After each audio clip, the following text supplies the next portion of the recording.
बिल्कुल आप लोग पूरा ध्यान यहीं पर रखेंगे। ओके, इंपॉर्टेंट चीजें हम लोग पहले करने वाले, जो सबसे इंपॉर्टेंट है, ठीक है, जो 3 नंबर हमको दे के ही जाएगी, तो उनको हम लोग पहले करने वाले हैं। और 2 टॉपिक बचे हुए थे इस चैप्टर से हमारे, किरचॉफ का पहला नियम, किरचॉफ का दूसरा नियम। ठीक है, हिंदी में भी ऐसा बोला जाता है, पहला नियम दूसरा नियम, और इंग्लिश में तो आप सभी को पता है क्या बोला जाता है, first law and second law. देखो सिंपल सी बात अगर हम लोग करें, क्या बात करता है किरचॉफ का पहला नियम, किरचॉफ का दूसरा नियम, तो सिंपल सी भाषा में हम लोग बात करें अगर, तो सिंपल सी भाषा में ये है कि मान लो आपके पास एक पॉइंट है, यहाँ पर एक पॉइंट है।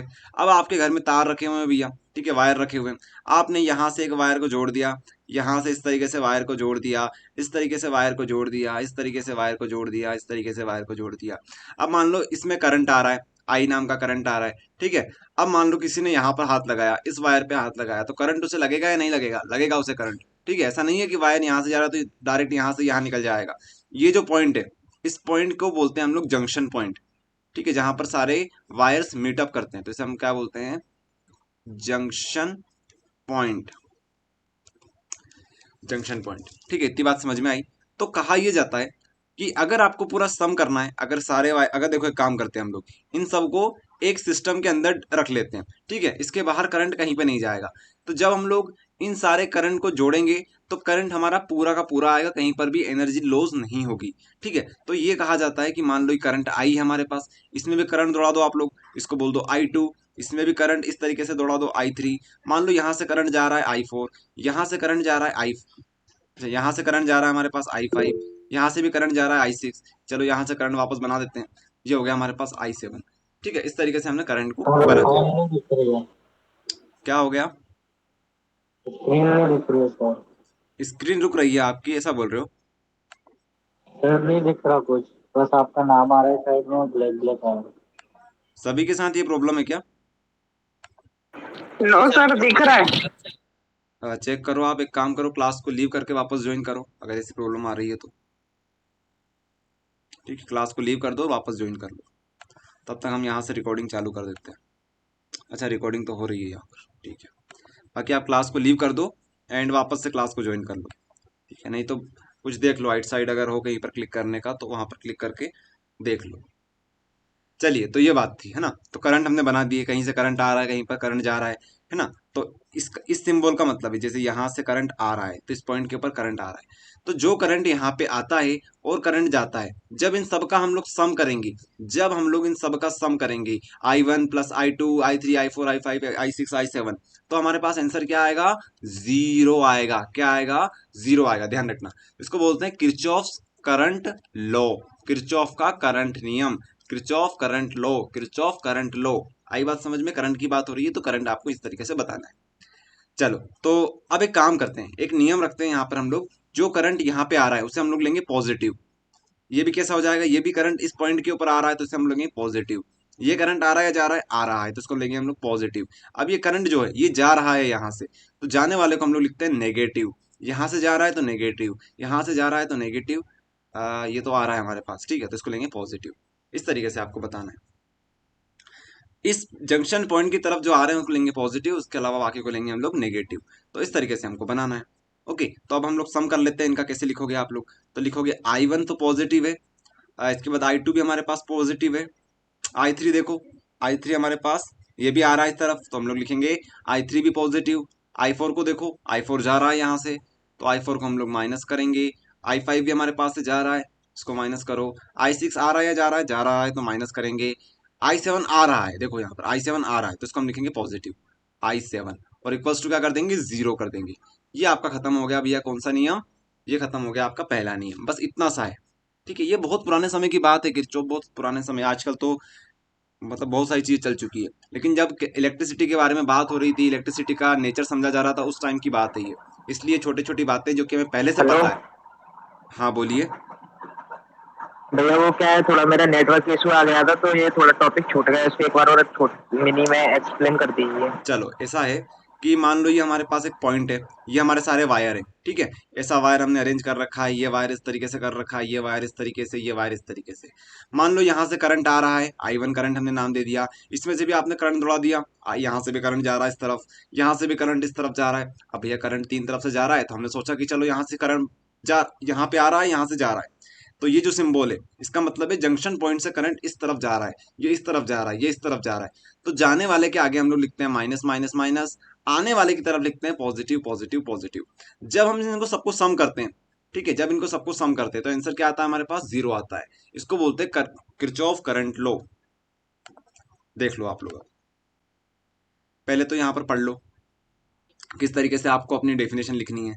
तो देखिए, आप लोगों ने क्या सीखा, आपने ये सीखा कि जंक्शन पॉइंट के ऊपर, ठीक है, जंक्शन पॉइंट के ऊपर, जंक्शन पॉइंट के ऊपर जितने भी करंट हमारे पास, जितना भी करंट हमारे पास आएगा या जाएगा, जब उनका हम लोग सम करेंगे, सम कौन सा करेंगे, एल्जेब्रिक सम। एल्जेब्रिक सम समझते हो क्या होता है? एल्जेब्रिक सम का मतलब होता है डायरेक्शन डिपेंडेंट, जिसके आगे प्लस लगा है उसके आगे प्लस लगाना है, जिसके आगे माइनस लगा है उसको माइनस लगाना है। तो एल्जेब्रिक सम करेंगे, डायरेक्ट सम नहीं करेंगे कि I1 plus I2 plus I3, ऐसा सम नहीं करेंगे। पता चला I3 हमारा नेगेटिव है तो इसके आगे प्लस की जगह पर हम माइनस लगा देंगे, लेकिन कर हम प्लस ही रहे हैं। ओके, तो ये होता है एल्जेब्रिक सम। तो हम लिखेंगे according to KCL in a network, एक नेटवर्क हमारे पास होगा, सिस्टम हमारे पास होगा ऑफ अ कंडक्टर, या फिर आप लोग वायर लिख सकते हो। The algebraic sum of all the current meeting at junction point is always zero, is always zero. इस तरीके से हम लोग बता देंगे। ओके, उसके बाद ये डायग्राम आपको बना देना है, ये वाला डायग्राम बना देना अपने हिसाब से एग्जांपल लेके। ये नहीं लिखना आपको साइन कन्वेंशन वगैरह वगैरह, चाहो तो लिख भी सकते हो कि भैया जो current current reaching toward the junction point are taken positive, और जो वहां से जा रहा है लीव कर रहा है उसको हम लोग नेगेटिव लिखेंगे।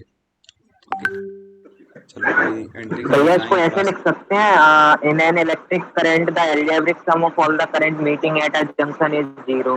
हाँ, ये भी लिख सकते हो, यही तो चीज वहां पर लिखी हुई है, बस वही तो बात यहाँ पर है, सेम ही है, बिल्कुल करेक्ट है, बिल्कुल 100% करेक्ट है। तो आई करंट मान लीजिए, मान लो आई हमारा, ये जो स्मॉल आई, आई ऑफ आई, ये कहाँ से कहाँ तक वेरी कर रहा है, सम कर दो। इसका मतलब होता है सम करना, समीशन करना। ये आप कर दो, एक से लेकर कितने आपके पास, एन हमारे पास हो सकते हैं, 8 9 10 15 20 50, जितने वायर होंगे एन लिख दो। इन सब का सम कितना होगा, जीरो होगा हमारे पास, ठीक है। आई का हमारे पास सम कितना होगा, जीरो होगा। ये आई की वैल्यू क्या हो सकती है, 1 से लेकर एन तक हो सकती है। इस तरीके से आप लोग बताते हो, आई बात समझ में? ये रहेगा। अब आपको इसी को सॉल्व कर देना है, इसको सॉल्व कर देना सिखाना, सॉल्व करना इस तरीके से कि जिसके आगे माइनस है माइनस लगाओ, प्लस है प्लस लगाओ, इस तरीके से जीरो कर देना। बस यहीं पे छोड़ सकते हो, चाहो तो यहीं छोड़ देना, चाहो तो आपको लगे कि माइनस माइनस को एक तरफ ले जाते हैं, प्लस प्लस को एक तरफ ले जाते हैं, तो ऐसा कर देना चाहो तो। बाकी यहाँ तक करोगे तब भी 101% करेक्ट है। चलो, इस तरीके से ये हमारे पास होता है फिनिश। ओके, तो किरचॉफ का पहला नियम बहुत इजी था, समझ में आ गया होगा आपको। किरचॉफ का दूसरा नियम सीखते हैं। देखो, किरचॉफ का दूसरा नियम जो होगा, इसको ध्यान से सुनना, क्योंकि स्टार्टिंग में थोड़ा सा टफ लगेगा, लेकिन जब आप धीरे धीरे पढ़ोगे इसे तो क्लियर हो जाएगा आपको सब कुछ। देखना, सबसे पहले यहाँ पर होता है हमारे पास एक सेल। सेल ऐसा होता है, ध्यान रखना, ये क्या हमारे पास सेल है, ये हमारे पास सेल हो गया, ठीक है। ये हमारे पास पॉजिटिव टर्मिनल, ये नेगेटिव टर्मिनल, ऐसे ही होता है हमारे पास सेल। ये सेल बन गया, ठीक है। चलो, सेल बना दिया हमने। अब यहाँ से हमने वायर कस दिए, ये हमारे वायर लग गए सेल में, ठीक है। अब मान लो हमारे पास क्या है, एक लूप बना दी हमने कि करंट क्या है, करंट सेल से आ रहा है सेल में ही वापस जा रहा है, ठीक है। ये हमने क्या बना दी, एक लूप बना दी। ध्यान रखना जो वर्ड बोल रहे हैं हम, लूप, लूप बना दी, ठीक है, एक लूप बना दी। या फिर आप इसको मेश बोल सकते हो, मेश, जाल बोलते हैं ना, मेश। तो लूप या मेश जो बोलना चाहो बोल सकते हो। एक रेजिस्टेंस लगा देते हैं, वैसे रेजिस्टेंस वायर के अंदर खुद होता है, लेकिन हमें बताना पड़ेगा कि इस वायर के अंदर रेजिस्टेंस है, ठीक है। अपना कोई वायर ऐसा नहीं है कि बिल्कुल सुपर वायर है अपने पास, अपने वायर में रेजिस्टेंस होता है और रुकावट होती है। ओके, चलो, तो रेजिस्टेंस हमारे पास हो गया, इसको बोलते हैं एक्सटर्नल रेजिस्टेंस आर। कल आपको इंटरनल भी बताया था, इंटरनल रेजिस्टेंस क्या होता है, अंदर होता है सेल के, लेकिन यहाँ पे बताने की जरूरत नहीं है आपको। तो ये अपने पास हो गया सेल, ये हमारे पास रेजिस्टेंस हो गया आर। चलो, मान लो भैया यहाँ से करंट जा रहा होगा, पॉजिटिव से करंट जाता है, तो आई मान लो हमारे पास करंट इस तरफ जा रहा है। ओके, इस तरफ हमारे पास करंट जा रहा है। अब करंट के पास पोटेंशियल होता है, इसे क्या बोलते हैं हम लोग, सॉरी, जो चार्ज होता है हमारा, जो हमारे पास सेल होता है, सेल के पास एक पोटेंशियल होता है जिसको हम लोग बोलते हैं ईएमएफ, ठीक है। ईएमएफ, ई लिख देते हैं हम इसे थोड़ी देर के लिए। अब यहाँ पर जो पोटेंशियल होगा उसे हम लोग क्या लिखते हैं, वी लिखते हैं। चार्ज का, सेल का जो पोटेंशियल होता है उसको हम लोग ई से डिनोट करते हैं। बाकी जो वायर का, वायर के पास जो पोटेंशियल जनरेट होता है करंट की वजह से, उसे हम लोग वी लिखते हैं। ये चीज आपको हमने कल बताई थी, इसको ध्यान रखना, ठीक है। अंतर समझना दोनों में, ई और वी दोनों है एक ही, लेकिन दोनों का लिखने का तरीका, समझने का तरीका अलग होता है। ओके, ई कब लिखते हैं, जब सेल की बात करते हैं, वी कब लिखते हैं, जब हम लोग वायर की बात करते हैं, ठीक है, ये बात समझ लो आप लोग सिंपल सी भाषा में। तो बात ये है कि यहाँ पे आपको पता है फॉर्मूला क्या होता है, v इजिकल्स टू होता है आई आर। ठीक है, ये आपका ओम्स लॉ होता है। तो आप लोग क्या लिख सकते हो कि यहाँ पर अगर आप लोग इस डायरेक्शन में इस तरफ मूव करोगे, इस तरफ सर्कुलर घूमोगे, तो यहाँ पर आई आर किसके बराबर होगा, ई के ही बराबर होगा। आई आर किसके बराबर होगा, ई के ही बराबर होगा। यहाँ पर वी की जगह पर आप ई लिख सकते हो। ये होता है हमारे पास क्या, ये हमारे पास होता है भैया अपना किरचॉफ वोल्टेज लो, क्योंकि यहाँ पर वोल्टेज की बात होती है, वोल्टेज, वहां पर करंट की बात होती थी, वोल्टेज की बात। बस खत्म हो गया ये भी। देखो सिंपल सा डायग्राम अगर आप ये बना के आओगे तब भी आपको पूरे की पूरे 100 आउट ऑफ 100 मतलब 100% नंबर मिलेंगे। अब होता क्या है, हम स्कूलों में पढ़ते हैं, कोचिंग में पढ़ते हैं, वो हमको डायग्राम ऐसा नहीं सिखाते हैं, वो हमको इस तरीके से सिखाते हैं, इतना सा इतना बड़ा ये। लेकिन समझने का तरीका एक्चुअल यही है। लेकिन अगर आप लोग ये जो भी आपको बताया वो भी बना के आओगे ना सिंपल सा, तब भी आपको पूरे नंबर मिलेंगे। क्यों मिलेंगे, क्योंकि आपने जो बताना था वो बता दिया कि आई आर ई के ही बराबर रहेगा। अब यहीं से इसकी डेफिनेशन बनी हुई है। अब आप चाहो तो यहाँ पर कितने ही सारे क्या लगा सकते हो, सेल लगा सकते हो। ठीक है, सेल लगा सकते हो। तो हमने यहाँ पर एक ही सेल बनाया था, बाकी अगर ये आप डायग्राम देखोगे, इसको थोड़ा छुपा देते हैं, यहाँ पे देखो, तो हमने यहाँ पर एक सेल ये लगा रखा है, एक सेल ये लगा रखा है, और यहाँ पर एक लूप ये ऊपर बनी हुई है, एक लूप नीचे बनी हुई है। तो ये थोड़ा सा कॉम्प्लेक्स है। तो आप लोग ये ना करते हुए जो सिंपल सा आपको बताया वो कर लेना, टाइम आपके पास अभी है नहीं इतना, तो सिंपल सा इसको याद कर लो। कॉपी पेन लेकर बैठे हो तो इसको एक बार नोट कर लो। ठीक है, सिंपल सी बात है। अब इसकी डेफिनेशन कैसे लिखनी है वो सिखा देते हैं आपको।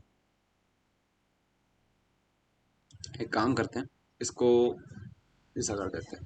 देखो जो चीज आपको समझ में आ गई कि आई आर किसके बराबर होता है, ई के बराबर होता है। एक लूप की बात बताई थी हमने, मेश की बात बताई थी, वो भी आपको ध्यान रखनी है।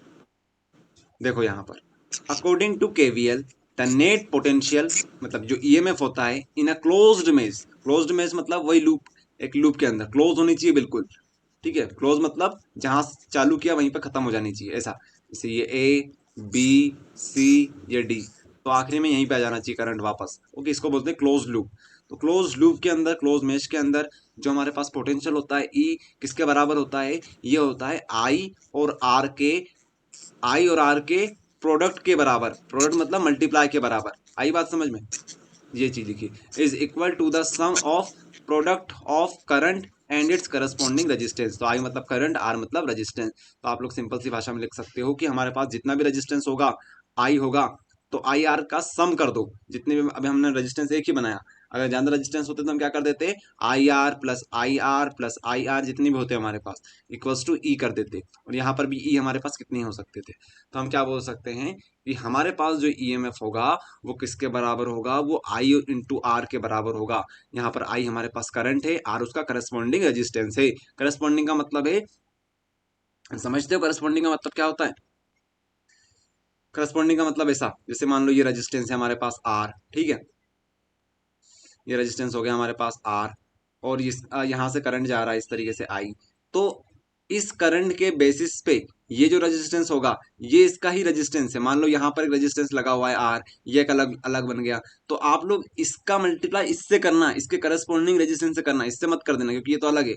आई बात समझ में, करस्पॉन्डिंग का मतलब ये होता है। ये कुछ इंग्लिश की टर्मिनोलॉजी है जो कि आपको यहाँ पर बता रहे हैं। ओके, तो इस तरीके से आपको दिखना रहेगा। तो सिंपल सी बात है, ये फॉर्मूला याद कर लो, काम हो जाएगा आपका खत्म। ओके, तो 3 नंबर में आए तो लिख देना। चलो पूछो, क्या पूछना है। एक बार इसकी डेफिनेशन हिंदी में समझा दो। हिंदी में, चलो हिंदी में कि हिंदी मीडियम से हो आप, ऐसा सर आप थोड़ा हिंदी, इजी लैंग्वेज में। अच्छा इजी लैंग्वेज में, चलो ऐसा बोलना चाहते हो। देखना सुनना यहाँ पर ध्यान से, किरचॉफ्स वोल्टेज लो। देखो नियम समझते हो, नियम क्या होते हैं, लो ही है, सारे नियम है।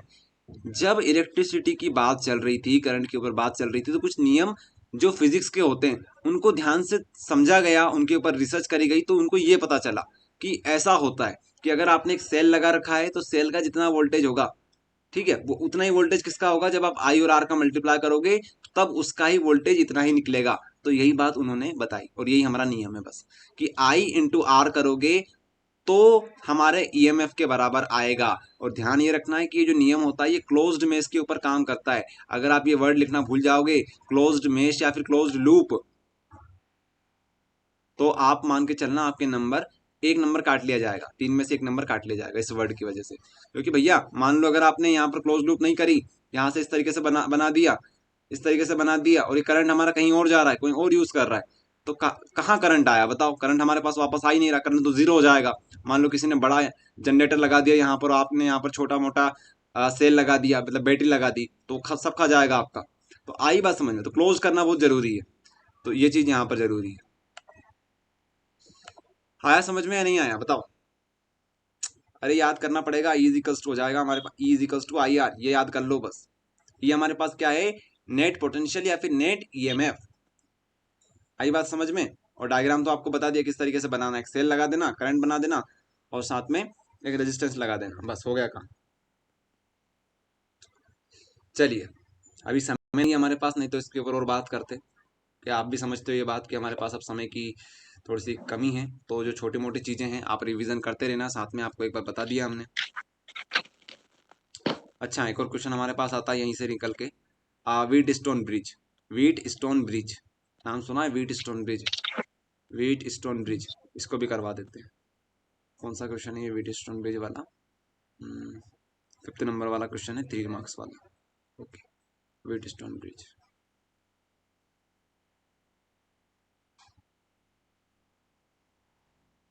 ये रहा व्हीट स्टोन ब्रिज। बहुत सिंपल है डायग्राम, तो मतलब मान के चलो कि कमी नहीं है इसमें। यहाँ पर ध्यान देंगे आप लोग सभी व्हीट स्टोन ब्रिज में। व्हीट स्टोन ब्रिज क्या होता है? The device used for the measurement of minimum resistance with the help of comparison method is known as Wheatstone bridge. Wheatstone bridge also known as resistance bridge, used to calculate the unknown resistance by balancing two leg of the bridge circuit. It was invented by Samuel Hunter Christian in the year 1833, which was the later popular the bridges. Simple सी भाषा में अगर हम लोग बात करें तो ये क्या है? एक ऐसा ब्रिज समझते हो? ब्रिज क्या होता है? पुल क्या होता है? ठीक है, पुल क्या करता है? दो दो आप लोग बोल सकते हो, दो स्टेजेस को जोड़ के रखता है। ठीक है, दो स्टेजेस को जोड़ के रखता है, दो पॉइंट्स को जोड़ के रखता है। ओके, तो यही काम यहाँ पर भी है। एक ब्रिज रहेगा, एक ब्रिज रहेगा, तो ये हमारे पास ब्रिज हो गया इस तरीके से, ये बन गया ब्रिज। ठीक है, या फिर ऐसा बन गया ब्रिज, तो ये हो गया हमारे पास ब्रिज। तो अगर ब्रिज याद आ जाए, व्हीट स्टोन ब्रिज, तो ऐसा कर देना, ऐसा कर देना, ऐसा कर देना, ऐसा कर देना। ठीक है, दो ब्रिज बन गया हमारे पास, ये यहाँ से ब्रिज बन गया हमारे पास, ये ब्रिज। अब देखो, यहाँ पर रेजिस्टेंस कस दो, यहाँ पर रेजिस्टेंस लगा दो, यहाँ पर रेजिस्टेंस लगा दो, यहाँ पर रेजिस्टेंस लगा दो। इसको बोलो P, इसको बोलो Q। ध्यान से सुना, इसको P Q R S, ये रेजिस्टेंस के नाम है। यहां से आपने क्या लगा दिया? यहां से आपने एक वायर लगा दिया, वायर से यहां से एक बैटरी कस दिया आपने, सेल कस दिया, जो भी आपको अच्छा लगे।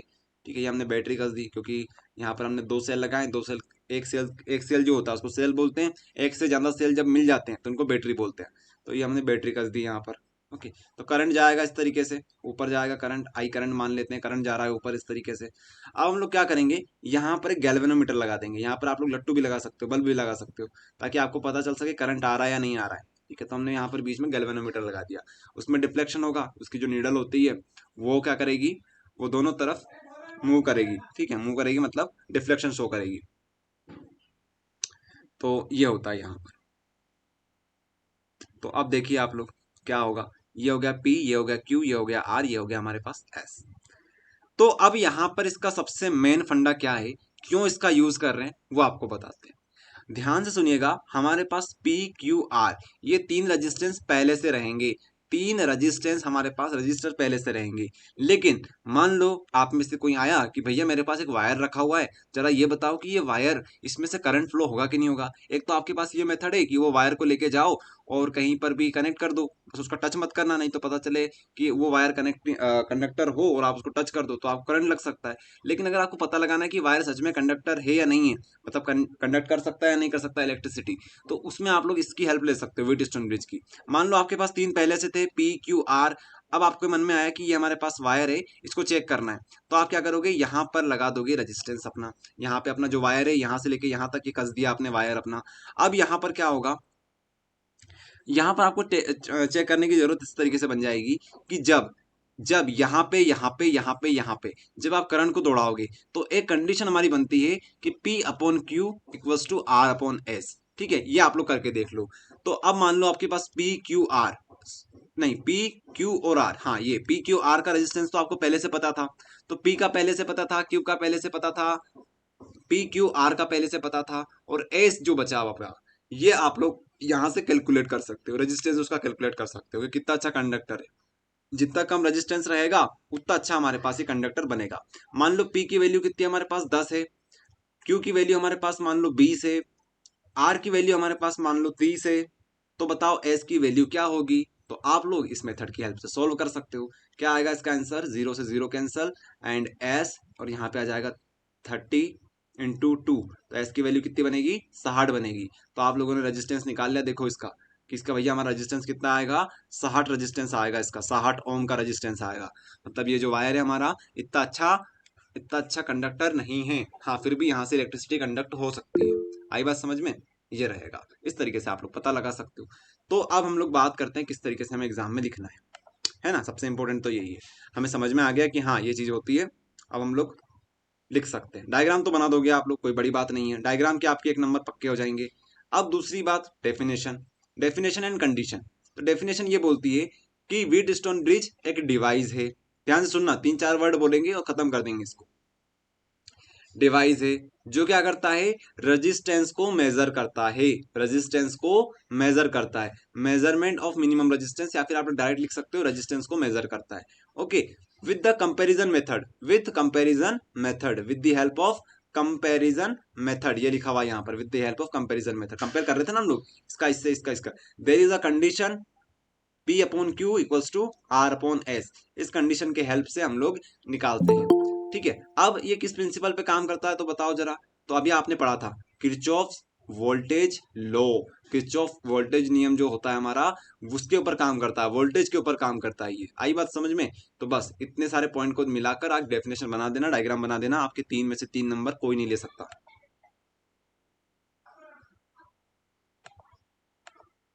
चलिए, अगर कोई डाउट परेशानी दिक्कत हो तो बोलिए। सर ये कितने नंबर में आता है?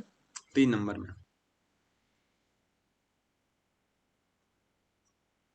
3 सर नंबर इसके में। प्रिंसिपल में सर सिर्फ हम लोग WVL लग देंगे तो चल जाएगा?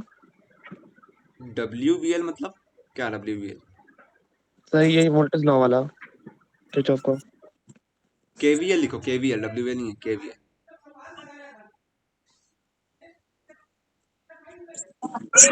भैया इसका जो जैसे कि प्रिंसिपल में 4-5 लाइन लिख देंगे और डायग्राम बना देंगे तो नंबर मिल जाएंगे इसके। हाँ, निकल गया, डायग्राम बना के देखते आना हैं, और ये पॉइंट लिख के आना।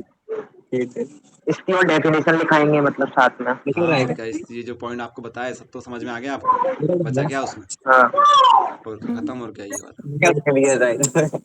चलो आगे बात करते हैं ना, ये खत्म हो गया, आगे बात करते हैं। साइड ही देख रहा चलो छोड़ो, अभी यहाँ पर आगे आ जाओ। यूनिट नंबर 3 हमारे पास मूविंग चार्ज एंड मैग्नेटिज्म, यहाँ से 2 नंबर के हमारे पास क्वेश्चंस बनते हैं। है, रुक मैं लगाता हूँ। एक काम करिए, आप लोग सभी अपने माइक को ऑफ कर लीजिए। ठीक है, माइक को ऑफ कर लीजिए। यहाँ से हमारे पास 2 नंबर का एक क्वेश्चन आएगा, तो अभी इस चैप्टर को रहने देते हैं हम लोग। हम आ जाते हैं यहाँ पर। यहाँ से 5 नंबर के हिसाब से हमने लगभग बहुत सारे क्वेश्चन कर लिए थे, 5-6 क्वेश्चन लगा लिए थे इस चैप्टर के। लेकिन ईएमआई के हमने ज़्यादा कोई क्वेश्चन नहीं लगाए थे, तो ईएमआई करवा देते हैं आपको। स्टार्टिंग के जो 3 क्वेश्चन होते हैं हमारे इंपॉर्टेंट, वो करवा देते हैं, तो आपका 5 नंबर पूरा का पूरा कंफर्म हो जाएगा। ठीक है, तो ये रहेगा। तो क्या करें, आपको क्या सिखाएं सबसे पहले, फराडे का नियम से स्टार्ट कर देते हैं। 5 नंबर के लिए आता है क्वेश्चन, फराडे का नियम 5 नंबर में आता है, और काफ़ी महत्वपूर्ण प्रश्न है ये। तो फराडे के नियम से हम लोग स्टार्ट करते हैं। तो हमारे नोट्स में सबसे पहले यही था, फराडे का नियम, फराडे का नियम।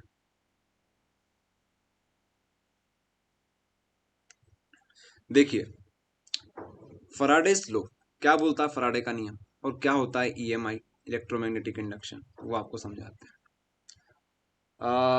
मान लीजिए ये आपके पास एक गैल्वेनोमीटर है, समझते हो गैल्वेनोमीटर कैसा होता है, एक उसमें नीडल लगी हुई होती है, जैसे सुई लगी हुई है। सुई डिफ्लेक्शन शो करती है, जैसे करंट आता है तो सुई इधर उधर इधर उधर इधर उधर इस तरीके से मूव करती रहती है। जैसे आपने कंपास देखा होगा डायरेक्शन पता करने के लिए, वो कैसा उसकी सुई मूव करती रहती है, ऐसे यहाँ पे होता है। तो इसमें 2 वायर होते हैं, इस तरीके से आप लोग कनेक्ट कर सकते हो। यहाँ पर दो वायरिंग के लिए फैसिलिटी दे रखी होती है, इस तरीके से कनेक्ट कर लो। ओके, इस तरीके से ये बना दिए, वायर है, ठीक है, वायर है। मान लो इसमें भी कोई भी करंट नहीं है, क्या इसमें कोई भी करंट नहीं है।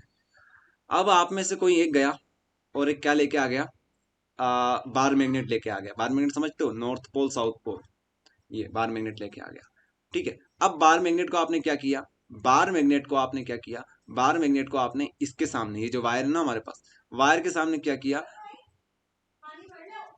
वायर के सामने आपने क्या किया भैया, 2 मिनट रुकिएगा, वेट करिएगा थोड़ा सा।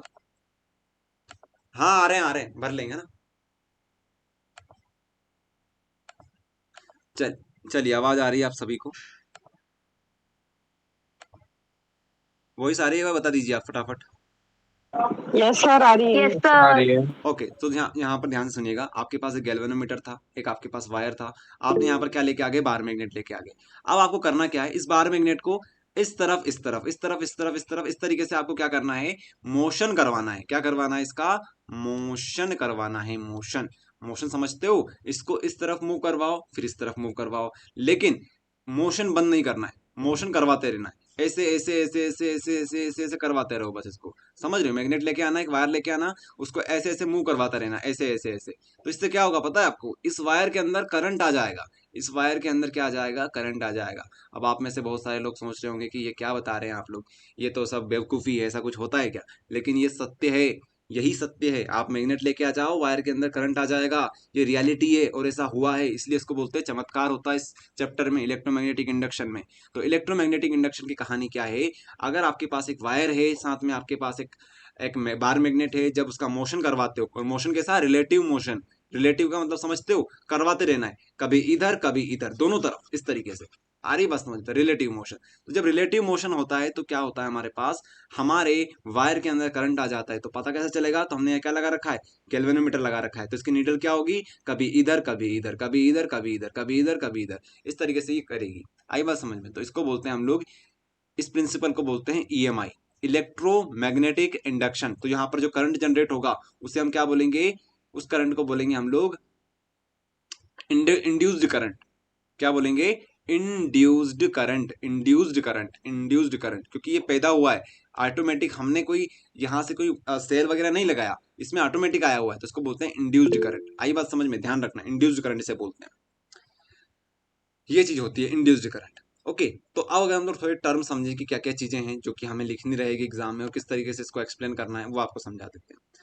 तो आपको लिखना है कि जब भी यहाँ पर एक मैग्नेट का, बार मैग्नेट का, साथ में उसके सामने कुछ भी कॉइल वगैरह रखी हो सकती है, वायर वगैरह रखा हो सकता है, जब इसमें चेंज आता है, जब यहाँ पर क्या आता है, जब यहाँ पर हमारे बार मैग्नेट की वजह से इसको जब रिलेटिव मोशन होता है तो यहाँ पर एक करंट जनरेट होता है, इसको बोलते हैं इंड्यूस्ड करंट, और इस फंडे को बोलते हैं, इस प्रिंसिपल को बोलते हैं ईएमआई। अब इंग्लिश में डेफिनेशन सुनना, whenever relative motion take place between the coil and the magnet, then an induced EMF is generate between the coils. Okay, so this induced EMF is known as, sorry, this current is known as induced current, and the principle behind it is called in electromagnetic induction. The principle is electromagnetic induction. आई बात समझ में। इस तरीके से आपको वहां पर लिख के आना है, डायग्राम इस तरीके से बना देना, और ये वर्ड याद रखना, रिलेटिव मोशन। कैसा मोशन करवाना है आपको, रिलेटिव मोशन करवाना है, ये इंपॉर्टेंट है। अच्छा, एक बार काम करते हैं, यहाँ पर जो आपको बताया हमने, फराडे का पहला नियम, फराडे का दूसरा नियम, अगर आपको ये चीज समझ में आ गई ना, तो फराडे के नियम दोनों समझ में आ जाएंगे आपको, बस इतनी सी चीज समझनी है और आपका 5 नंबर तैयार हो जाएगा। ये देखो, 5 नंबर आपके ऐसे ही तैयार हो जाएंगे। कौन सा क्वेश्चन है एक बार देख लेते हैं। क्वेश्चन नंबर 1 है 5 नंबर का, तो चलते हैं डायरेक्ट यहीं पर और 5 नंबर का पहला क्वेश्चन देख लेते हैं।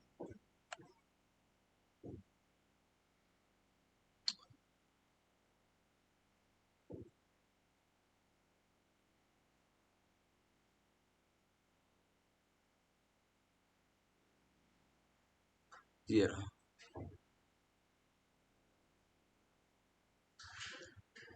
Explain फराडेज first law. ठीक है, अब देखिएगा यहाँ पर, तो फराडे ने कितने नियम दिए, किरचॉफ की तरह इनने भी 2 नियम दे दिए, किरचॉफ की तरह फराडे भाई साहब ने भी 2 नियम दे दिए।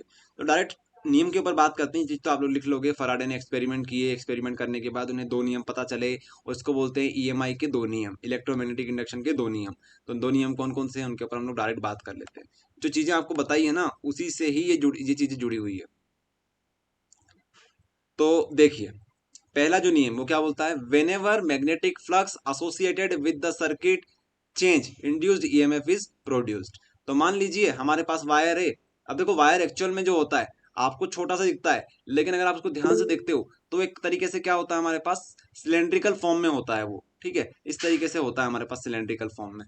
तो जब भी आप लोग एक मैग्नेट लेके आओगे और साथ में उसको मोशन करवाओगे, तो होगा क्या, यहाँ पर जो हमारे पास वायर है, यहाँ पर जो हमारे पास वायर है, इसके फ्लक्स में, मैग्नेटिक फ्लक्स में, मैग्नेटिक फ्लक्स में चेंज आएगा। मैग्नेटिक फ्लक्स क्या होगा, मैग्नेटिक फ्लक्स में चेंज आएगा, और मैग्नेटिक फ्लक्स में चेंज आने की वजह से यहाँ पर एक करंट आ जाएगा जिसको बोलते हैं इंड्यूस्ड करंट, इंड्यूस्ड करंट। तो इसको सिर्फ और सिर्फ थोड़ा सा मॉडिफाई कर दिया, इसके अंदर की चीज को समझा, और यहाँ पर एक नया नया नाम दे दिया गया कि मैग्नेटिक फ्लक्स में चेंज आ जाएगा। कहाँ पे चेंज आएगा, मैग्नेटिक फ्लक्स में। कब आएगा चेंज, जब आप लोग इस मैग्नेट को क्या करोगे, जब आप लोग इस मैग्नेट को रिलेटिव मोशन करवाओगे। तो हम लोग सिंपल सी भाषा में बात करें तो बोल सकते हो कि जब भी आप लोग मैग्नेटिक फ्लक्स को चेंज करवा दोगे, तो उस करंट के एसोसिएटेड, उस करंट में क्या आ जाएगा, इंड्यूस्ड करंट आ जाएगा। बस ये हमारा पहला नियम बोलता है, पहला नियम, फर्स्ट नियम। तो when ever magnetic flux associated with the circuit, तो सर्किट मतलब क्या होता है, लूप हो गया, कोइल हो गया, etcetera, changes induced EMF is produced. ये होता है यहाँ पे। तो ये होता है हमारा पहला नियम खत्म। दूसरा नियम भी वैसे ही है, सेम टू सेम यही बात वहां पर भी हम लोग रिपीट करेंगे, लेकिन यहाँ पर मैथ्स आ जाएगा बस थोड़ा सा। पहला नियम तो भैया थ्योरेटिकल है, बहुत इजी लैंग्वेज में आपको समझा दिया। अब सेकंड नियम सुन लो, सेकंड नियम क्या बोलता है। सेकंड नियम में डायरेक्ट यहाँ पे आओ, समझ में आ जाएगा।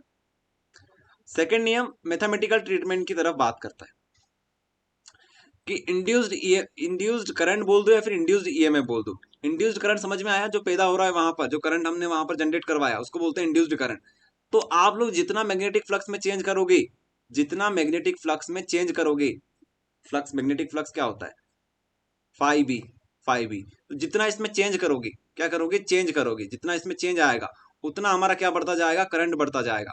तो हम लोग बोल सकते हैं डायरेक्टली प्रोपोर्शनल होते हैं। Change in magnetic flux, change in magnetic flux, इसमें जितना चेंज आएगा उतना ही हमारे पास क्या बनेगा, इंड्यूस्ड करंट बनेगा। यहाँ पर ई का मतलब क्या होता है, इंड्यूस्ड करंट होता है। ओके, ये होता है यहाँ पर। सो 2 मिनट आप लोग वेट करेंगे।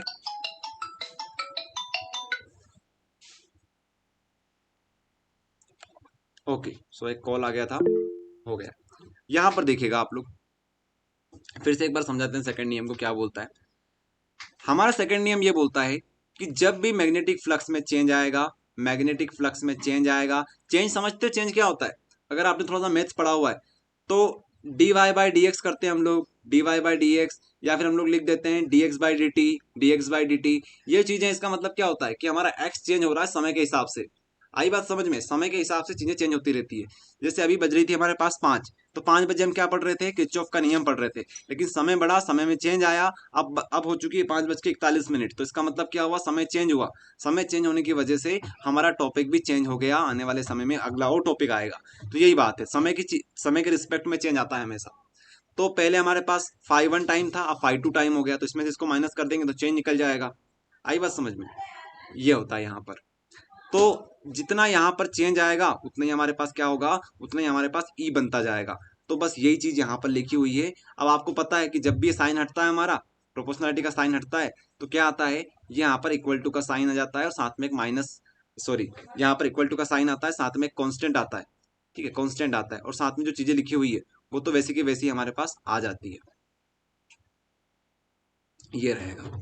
अब यहाँ पर चीज एक है जानने लायक कि यहाँ पर के तो आएगा, साथ में एक माइनस साइन भी आएगा। ये आपको याद करना पड़ेगा, इसका रीजन बताएंगे कि इसका रीजन क्या है माइनस साइन का, लेकिन आपको यहाँ पर माइनस साइन याद रखना पड़ेगा। अब देखो, phi 2 minus phi 1 upon T कर दो, या फिर इसको आप लोग सिंपल भाषा में ये कर दो कि यहाँ पर लिख दो माइनस के, और phi 2 माइनस phi 1 को आप लोग d phi by d t कर दो। बताया था ना आपको, इस तरीके से भी लिख सकते हैं हम लोग चेंज को। तो लिखने का तरीका है बस ये, तो d phi by d t कर दिया, ये हमारे पास आंसर आ गया, और इस तरीके से हमारा जो नियम था फराडे का नियम वो खत्म हो गया। ये एग्जाम में आ सकता है 5 नंबर में। ओके, समझ लो एक बार हो फिर से, सेकंड नियम अगर कोई कंफ्यूजन हो। सेकंड नियम क्या बोलता है? सेकंड नियम हमारा ये बोलता है, यहाँ पर थ्योरी लिखी हुई है हमने, द मैग्नीट्यूड, मैग्नीट्यूड मतलब value, the magnitude of the induced EMF या फिर current is directly proportional to the ratio of change of magnetic flux associated with the circuit. तो जितना मैग्नेटिक फ्लक्स में चेंज होगा उतना ही हमारे पास क्या बनेगा? ई बनेगा। तो हम बस इसी चीज को लिखने वाले हैं। ओके, अगर आप लोग ये लिख के आते हो साथ में इस तरीके से बना के आ जाते हो कि E equals to minus K d phi by d t, तो आपको पूरे में से पूरे नंबर दे दिए जाएंगे सेकंड नियम के। बस इतना सा होता है, ये लिख के आ जाना, ये लिख के आ जाना, ये दो चीजें लिख के आ जाना। तो सेकंड नियम ये बोलता है। ओके, बताइए कोई कंफ्यूजन वगैरह हो तो। ये टॉपिक हमारा हो चुका है फिनिश। सर इसमें मैथमेटिकली भी लिखना पड़ेगा? ये थ्योरी आप चाहो तो लिख के आ जाना, और जरूरी नहीं है कि आप जैसे यहाँ पे लिखा हुआ वैसे ही वहां पे लिख के आओ। अपने हिसाब से भी आप लोग थोड़ी चीजें ऐड कर सकते हो, ठीक है, अपनी भाषा में भी आप लोग लिख सकते हो, इसमें कोई दिक्कत नहीं है। लेकिन हाँ, थ्योरी लिखना जरूरी है। साथ में ये जो सर मैग्नेटिक ये ये 5 नंबर में, हाँ 5 नंबर का क्वेश्चन है ये, फराडे का नियम 5 नंबर का। उस, और सर ये इसमें से कोई एक नियम 2 नंबर में भी आ सकता है शायद क्या? 2 नंबर में भी आ सकता है। वैसे देगा क्या वो? 2 नंबर में दे सकता है मेरे हिसाब से। चांसेस थोड़े से कम है, बाकी 5 नंबर के ज्यादा चांसेस है।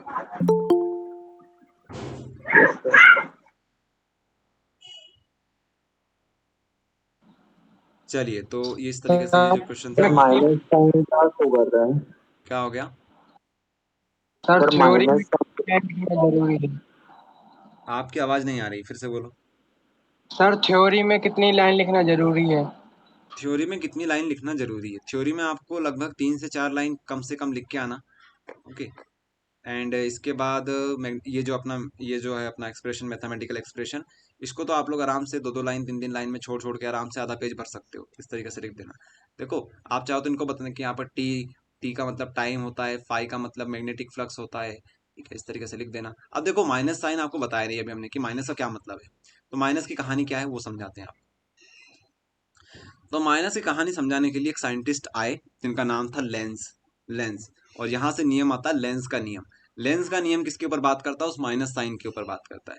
लेंस का नियम बहुत सरल है, एग्जाम में आप लोग बहुत इजीली लिख सकते हो, और ये भी 5 नंबर में आ जाता है।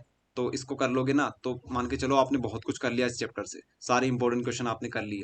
इसके अलावा एक क्वेश्चन और बचता है हमारा, लेकिन इतना भी कर लोगे ना तो मान के चलो कि आप लोग 5 नंबर लाने लायक हो चुके हो अब। ओके, तो सुनो लेंस नियम क्या बोलता है। तो दिक्कत कौन दे रहा था हमें? माइनस का साइन। अब फिर से वही कहानी आपको बताते हैं। मान लो आपके पास ये वायर है, आपने यहाँ पर अपना मैग्नेट लेके आ गए, north pole south pole, north pole south pole. तो अगर आप लोग नॉर्थ पोल को इस तरफ लेके जाओगे, स्टार्टिंग में आप लोग इस तरफ लेके जाओगे, तो ये जो करंट होगा, करंट यहाँ पे जनरेट होगा थोड़ा सा, तो करंट की डायरेक्शन कौन सी बनेगी? इस तरफ करंट की डायरेक्शन बनेगी। लेकिन अगर मान लो फिर से ये वायर है आपके पास, ठीक है, आपने ये नॉर्थ पोल साउथ पोल लेके आए, नॉर्थ पोल साउथ पोल, अब आप लोग इस तरफ लेके जा रहे हो इसे, आप लोग इसे किस तरफ ले जा रहे हो? इस तरफ ले जा रहे हो, तो करंट की डायरेक्शन अब इस तरफ बन जाएगी, ठीक है, इस तरफ बन जाएगी। समझ रहे हो? अब जब आप लोग इसे इस तरफ ले जाते हो तो ये इस तरफ आता है, जब आप लोग इसे इस तरफ ले जाते हो तो करंट की डायरेक्शन इस तरफ हो जाती है।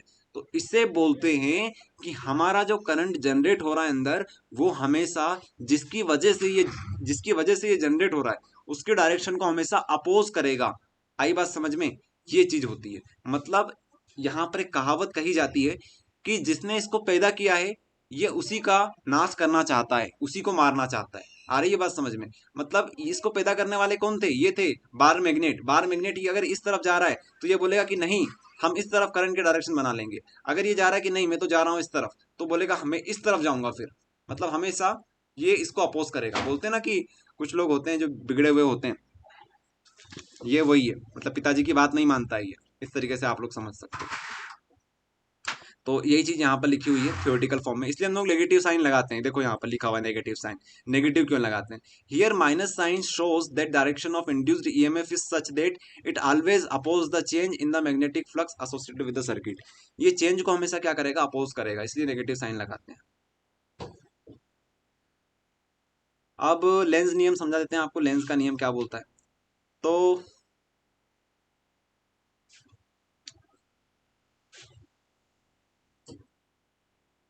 लेंस का लो वैसे तो हमने यहाँ पर बता रखा है, लेकिन इसकी एक लाइन होती है, शायद वो यहाँ पर हमने ऐड नहीं कर पाए हैं। तो एक काम करते हैं, यहीं पे समझा देते हैं नोट्स में। देखो शॉर्ट में कितना प्यारा लिखा हुआ है यहाँ पर, सिर्फ इतनी सी जगह में आपके सारा कॉन्सेप्ट क्लियर हो जाएगा। फराडे का नियम शॉर्ट में समझना है तो पहला नियम क्या बोलता है कि फाइव में चेंज आएगा तो हमारा क्या होगा, फाइव में अगर चेंज आएगा तो इंड्यूस्ड ईएमएफ हमारा जनरेट होगा।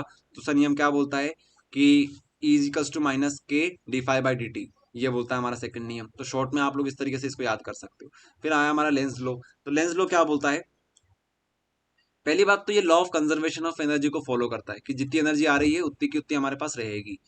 ठीक है, इसके बाद यहाँ पर देखो, direction of induced current always oppose the cause that produced it, ये इंपॉर्टेंट है, ये नंबर 1 पॉइंट है, ये नंबर 2 पॉइंट है। डायरेक्शन, लेंस लो क्या बताता है, डायरेक्शन को बताता है। किसकी डायरेक्शन को बताता है, तो बोलोगे इंड्यूस्ड करंट की डायरेक्शन को बताता है। तो direction of induced current always oppose the change that produced it, इस तरीके से आपको लिखना है। ओके, ये चीज रहेगी। अब ये चीज क्या है, ये डायग्राम क्या है, वो आपको समझा देते हैं।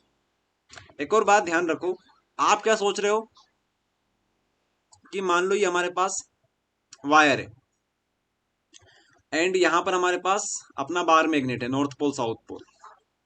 आप सोच रहे हो कि हमने तो सिर्फ इसको इस तरफ मूव करवाया, इस तरफ मूव करवाया, ऐसे ऐसे किया तो इसमें करंट आ गया, तो ये तो जादू हो रहा है एक तरीके से। लेकिन आपको एक बात बता दे, आपकी जो मेहनत है, ये आपकी मेहनत है, आपने यहाँ पर काम किया। कौन सा काम किया आपने, तो इसको बोलोगे मैकेनिकल एनर्जी। ठीक है, मैकेनिकल एनर्जी, आपने यहाँ पर मैकेनिकल एनर्जी लगाई अपनी, तो इससे आपको कौन सी एनर्जी मिली, इलेक्ट्रिकल एनर्जी मिल गई। कौन सी एनर्जी मिल गई आपको, इलेक्ट्रिकल एनर्जी मिल गई, इलेक्ट्रिकल एनर्जी आपको मिल गई।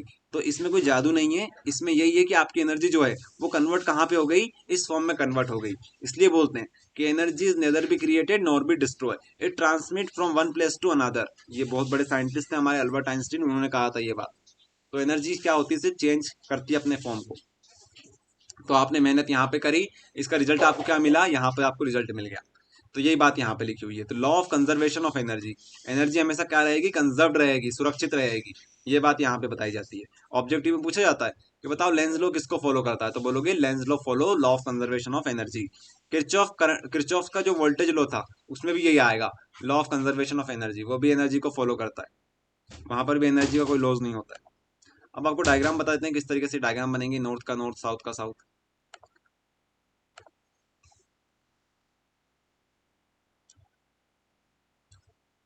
ये देखो,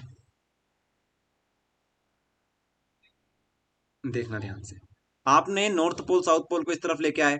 ठीक है, यहां पर मान लीजिए आपके पास वायर है, तो होगा क्या, जब आप लोग इस तरफ लेके जाओगे तो ये अपोज करेगा, ये साउथ पोल है, साउथ पोल को अपोज कौन करता है बताओ, साउथ पोल को अपोज साउथ पोल ही करता है। तो साउथ पोल इस तरह से बन जाएगा।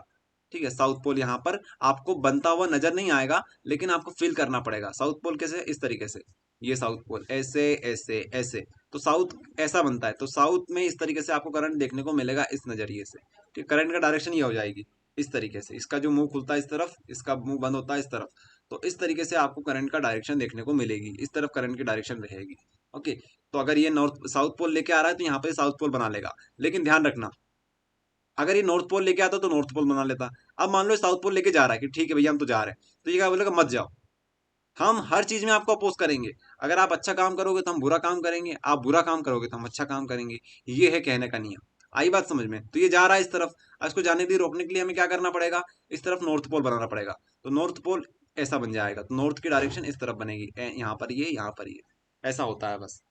ठीक है, ये चीज है यहाँ पर, बस इतना सा आपको याद रखना है। और आप लोग मन से लिख के आ जाना, बस ये डायग्राम बना के आ जाना, सामने वाला खुश हो जाएगा कि यार आपने पढ़ रखा है बहुत कुछ। बाकी यहाँ पे पढ़ लेना कि मैकेनिकल एनर्जी जो होती है वो इलेक्ट्रिकल एनर्जी में कन्वर्ट हो जाती है, मैकेनिकल एनर्जी जो होती है इलेक्ट्रिकल एनर्जी में कन्वर्ट हो जाती है। तो ये 4-5 लाइन अपने हिसाब से लिख देना, हो जाएगा काम आपका। ये होता है लेंस लॉ। तो लेंस लॉ हो गया, फराडे का नियम हो गया, दोनों आपको समझा दिए, थ्योरेटिकल थे दोनों के दोनों। अगर इतना करके जाओगे तब भी आपका काम हो जाएगा। इस चैप्टर से बहुत कुछ कर लिया हमने। सर इसकी थ्योरी में कुछ मिलता जुलता दिखाएंगे, प्लस डायग्राम बनाएंगे तो कितने नंबर दे देगा वो? हाँ, दे देंगे, सामने वाले आपको नंबर दे देंगे। सबसे पहले थ्योरी में आपको ये 2 पॉइंट तो याद रख के जाना है। एक तो डायरेक्शन वाला कि भैया क्या होती है डायरेक्शन इसकी, तो क्या होती है, अपोज करता है ये। दूसरी बात, ये law of conservation of energy को फॉलो करता है। 2 पॉइंट ये लिख के आ जाना, ये डायग्राम बना के आ जाना छोटे छोटे। आई बात समझ में, तो आपको नंबर मिल जाएंगे पूरे। अब इन्होंने तो सिर्फ इतने में खत्म कर दिया है, लेकिन आपको इसको बड़ा चढ़ा के लिख देना है। ओके, कि जब यहाँ से नॉर्थ पोल आएगा तो ये भी नॉर्थ पोल बना लेगा। आप इंग्लिश में लिख देना, जैसे यहाँ पर हमने लिखा हुआ है, when the north pole of a magnet is move toward the coil, जब नॉर्थ पोल जाएगा किसकी तरफ, कॉइल की तरफ नॉर्थ पोल जाएगा, then coil toward the magnet become north pole, तो कॉइल भी अपने आप को कैसा बना लेगी, नॉर्थ पोल की तरह बना लेगी। इस तरीके से ये आपस में क्या करेंगे, रिपल्शन करेंगे। तो इस वजह से हम बोल सकते हैं यहाँ पर अपोज कर रहा है करंट को, इसलिए बोल सकते हैं मैकेनिकल एनर्जी हमारी इलेक्ट्रिकल एनर्जी में कन्वर्ट हो रही है। फिर आप बोलो कि नॉर्थ पोल को हम लोग मूव करते हैं कॉइल से दूर, अब इस तरफ लेके जाते हैं तो या उसको अपोज करेगा तो साउथ पोल बना लेगा। इस तरह से लिख देना सब कहानी। बताओ इसमें क्या है, कॉन्सेप्ट समझना जरूरी है, वहां फ्री नहीं बैठोगे। अगर आपको कॉन्सेप्ट एक बार समझ में आ गया ना तो वहां पे कुछ ना कुछ आप लिख ही दोगे, लेकिन अगर आपको चीजें थोड़ी भी नहीं आती तो आप वहां पर कुछ भी नहीं लिख पाओगे। अब आप लोग जोड़ जोड़ा के कुछ ना कुछ लिख ही दोगे, ये है। तो ये हो गया खत्म हमारा। ओके, अब हमारे पास एक रे ऑप्टिक्स वाला सेक्शन पूरा बचा हुआ है, ये वाला तो आप करवा सर दिया। सर इससे पहले वाले चैप्टर में सर एक वो अपना ओम्स लॉ कराया था सर, उसको एक बार एक्सप्लेन कर दो सर। चलो ओम्स लॉ करवा देते हैं फटाफट से। ओम्स लॉ क्या बोलता है यहीं पे समझा देते हैं, इंपॉर्टेंट क्वेश्चन है ओम्स लॉ, और क्लास 10th में भी आता है ये ओम्स का नियम, ओम्स लॉ। अगर सिंपल सी भाषा में बात करें, एक वर्ड में बात करें, एक मिनट के अंदर बात करें तो V equals to I R, यही होता है हमारे पास ओम्स का नियम। इसको देख देख के आप लोग डेफिनेशन बना सकते हो। इसको देख के डेफिनेशन कैसे बनाओगे कि ओम्स लॉ सेज वी, जो हमारा पोटेंशियल डिफरेंस होता है, पोटेंशियल होता है, इलेक्ट्रिक पोटेंशियल जो होता है, electric potential is directly proportional to the current. बस ये हो गया, ये होता है ओम्स लॉ। अगर सिंपल सी भाषा में बात करें कि आप लोग इसको इस तरीके से बता सकते हो कि जितना ज्यादा हम लोग करंट देंगे उतना ज्यादा हमारे पास पोटेंशियल मिलेगा, it is directly proportional to the current, ये हो जाएगा ओम्स लॉ। और आप लोग क्या लिख सकते हो, एक पॉइंट तो ये हो गया। दूसरा पॉइंट जो इंपॉर्टेंट है इसमें कि हमेशा फिजिकल कंडीशन, फिजिकल कंडीशन किसकी, वायर की, वायर की जो फिजिकल कंडीशन है वो कैसी होनी चाहिए, अनचेंज्ड होनी चाहिए, अनचेंज्ड होनी चाहिए।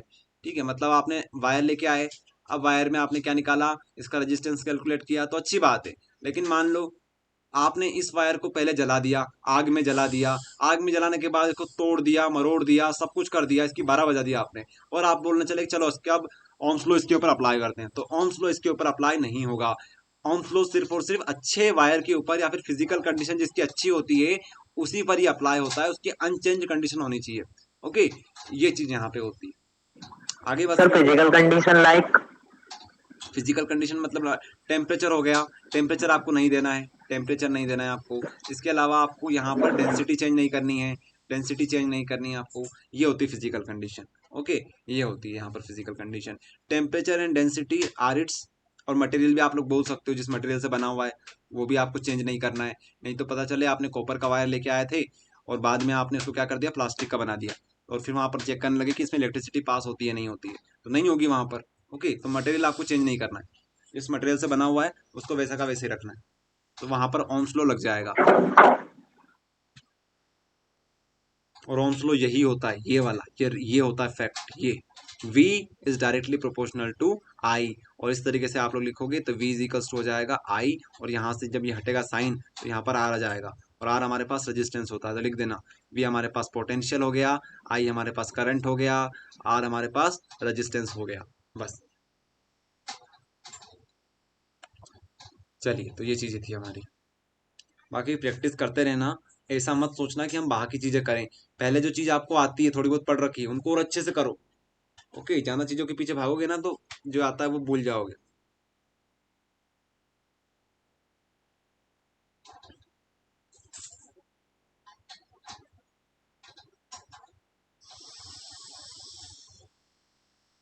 ओके, तो आगे हम लोग चलते हैं, एक काम करते हैं, ऑप्टिक्स का स्टार्ट कर देते हैं। ऑप्टिक्स हमारी बची हुई थी, वैसे तो आपको हमने वेव ऑप्टिक्स करवा दी है। चलो वेव ऑप्टिक्स की थोड़ी सी बात करते हैं, उसके बाद रे ऑप्टिक्स स्टार्ट करेंगे। वेव ऑप्टिक्स, रे ऑप्टिक्स में दो प्रकार होते हैं, एक होता है वेव ऑप्टिक्स, एक होता है रे ऑप्टिक्स। वेव ऑप्टिक्स तो हमने आपको पहले वेव ऑप्टिक्स करवा दी थी, ठीक है। ऑप्टिक्स के कितने प्रकार होते हैं, दो प्रकार, एक रे होता है, एक वेव होता है। तो पहले बात करते हैं हम लोग वेव ऑप्टिक्स की। तो वेव ऑप्टिक्स में हमने आपको कल पढ़ाया था, कहाँ से स्टार्ट किया था हमने, वेवलेट पढ़ाया था, वेवलेट, वेव फ्रंट पढ़ाया था, वेव फ्रंट, हाइजन का प्रिंसिपल पढ़ाया था आपको हमने, हाइजन का प्रिंसिपल पढ़ाया था, प्रिंसिपल पढ़ाया था। हाइजेन प्रिंसिपल के बाद क्या पढ़ाया था आपको? कोहेरेंट सोर्सेस पढ़ाए थे, कोहेरेंट सोर्सेस पढ़ाए थे आपको। उसके बाद एक इम्पोर्टेंट वो करवाया था आपको, डिफरेंस बिटवीन इंटरफेरेंस और डिफ्रैक्शन में क्या अंतर होता है वो बताया था। डिफ्रैक्शन में क्या अंतर होता है वो बताया था। तो फटाफट रिवाइज कर लेते हैं और मैं चाहता हूं कि आप लोग उत्तर दें। सबसे पहले बताओ कि वेवलेट और वेव फ्रंट क्या होता है। किसी को भी आता है वो बता सकता है कि वेवलेट और वेव फ्रंट क्या होते हैं, किस तरीके से इनमें अंतर होता है। 2 नंबर के हिसाब से आप बता दीजिए।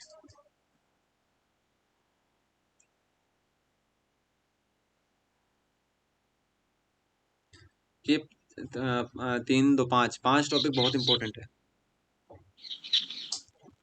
कोई बताना चाहेगा वेवलेट और वेव फ्रंट में क्या अंतर होता है भैया?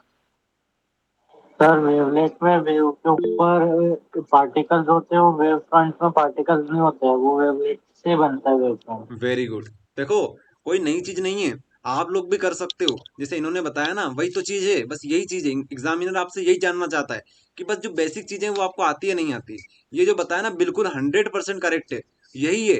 अगर वो लिख के आ जाता, ये भाई ने जिसने बताया, अगर ये लिख के आ जाता तो उसके पूरे 2 में से 2 नंबर मिल जाते इसे। और थोड़ा डायग्राम बनाना था जो कि वो आसानी से बना देता, जिसने बताया ना वो बना देता इस तरह से डायग्राम। तो बस इसी के आपको 2 नंबर मिल जाते, यही होता है बस।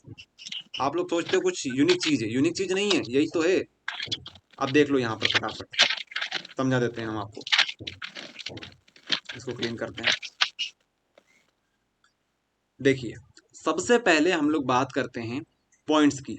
तो ये जो पॉइंट्स होते हैं इस तरीके से पॉइंट्स, जब ये आपस में मिल जाते हैं, ये छोटे छोटे पॉइंट्स जो होते हैं इस तरीके से पॉइंट्स होते हैं। अब ये पॉइंट्स क्या करते हैं? ये पॉइंट्स अपने आप में डिस्टरबेंस का काम करते हैं। Disturbance, disturbance, disturbance. तो ये जो पॉइंट्स जो कि डिस्टरबेंस का काम करते हैं, तो इस पॉइंट को क्या बोलते हैं? एक सिंगल पॉइंट को हम लोग क्या बोलते हैं? वेवलेट बोलते हैं।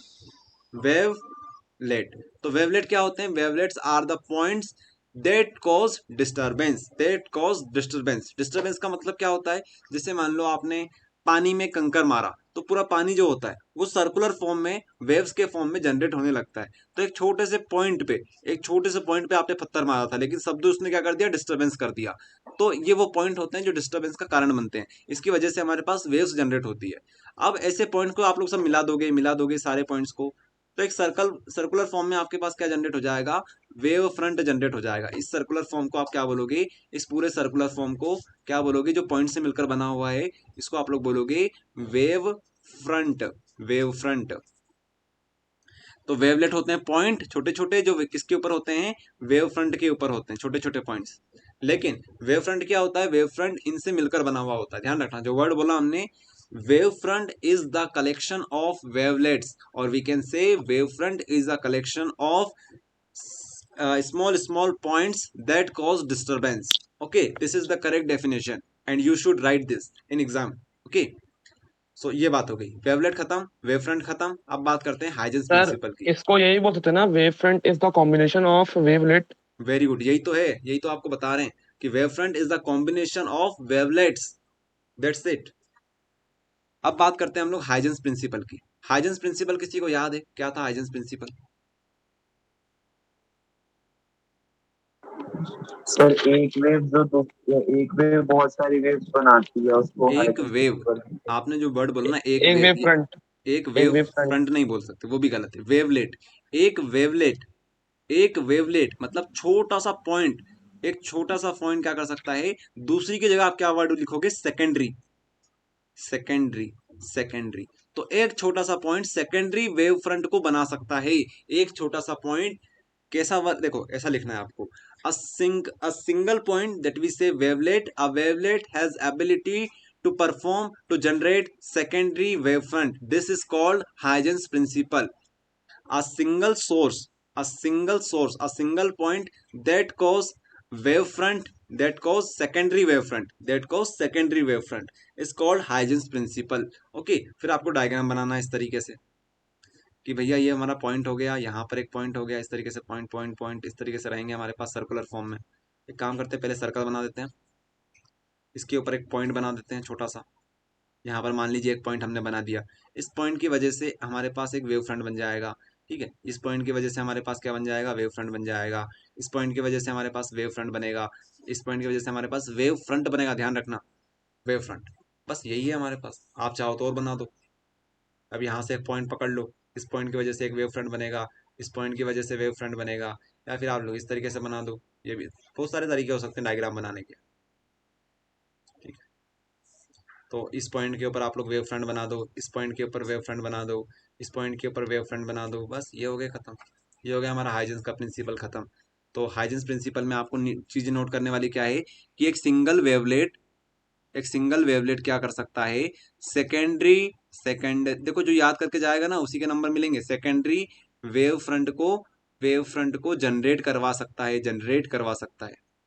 सेकेंडरी, प्राइमरी तो खुद ही है, प्राइमरी तो उसके पास खुद ही का है, लेकिन सेकेंडरी क्या होगा जो आने वाला है, वो उसकी बात कर रहे हैं। ये होता है यहाँ पर, सेकेंडरी वेव फ्रंट को ये जनरेट करवा सकता है। ये मेन मेन चीजें होती है इसकी।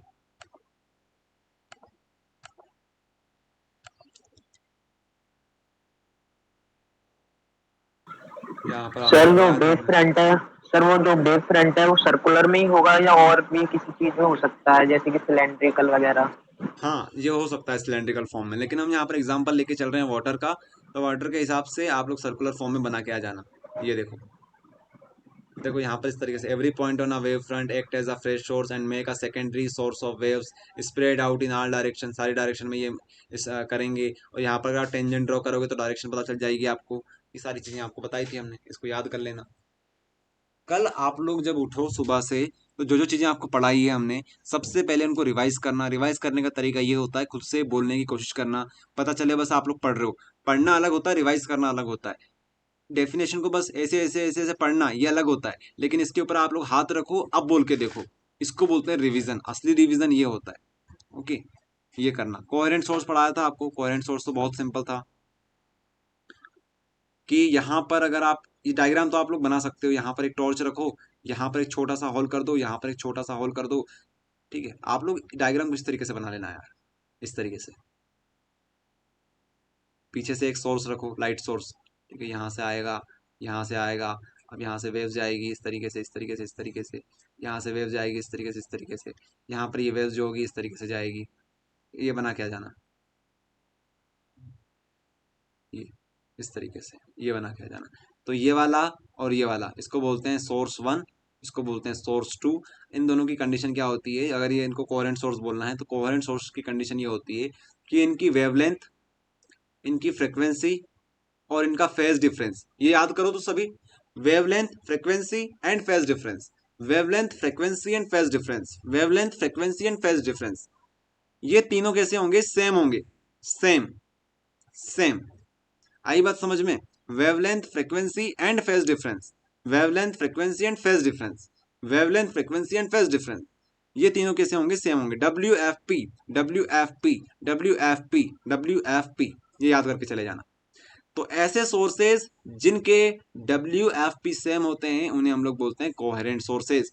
इनका पैदा करने वाला कौन है, एक ही है। यहां से ये जनरेट हो रहे हैं, पीछे सिंगल सोर्स होगा, सिंगल सोर्स से ये जनरेट होते हैं, सिंगल सोर्स से ये जनरेट होते हैं। ओके, डब्ल्यू एफ पी याद कर लेना, इंपॉर्टेंट है ये बहुत ज्यादा। ओके, ये पूरा चैप्टर ही खत्म कर दिया हमने। इसके बाद एक और इंपॉर्टेंट आता था हमारे पास क्वेश्चन, जो था हमारे पास इंटरफेरेंस और डिफ्रेक्शन में अंतर।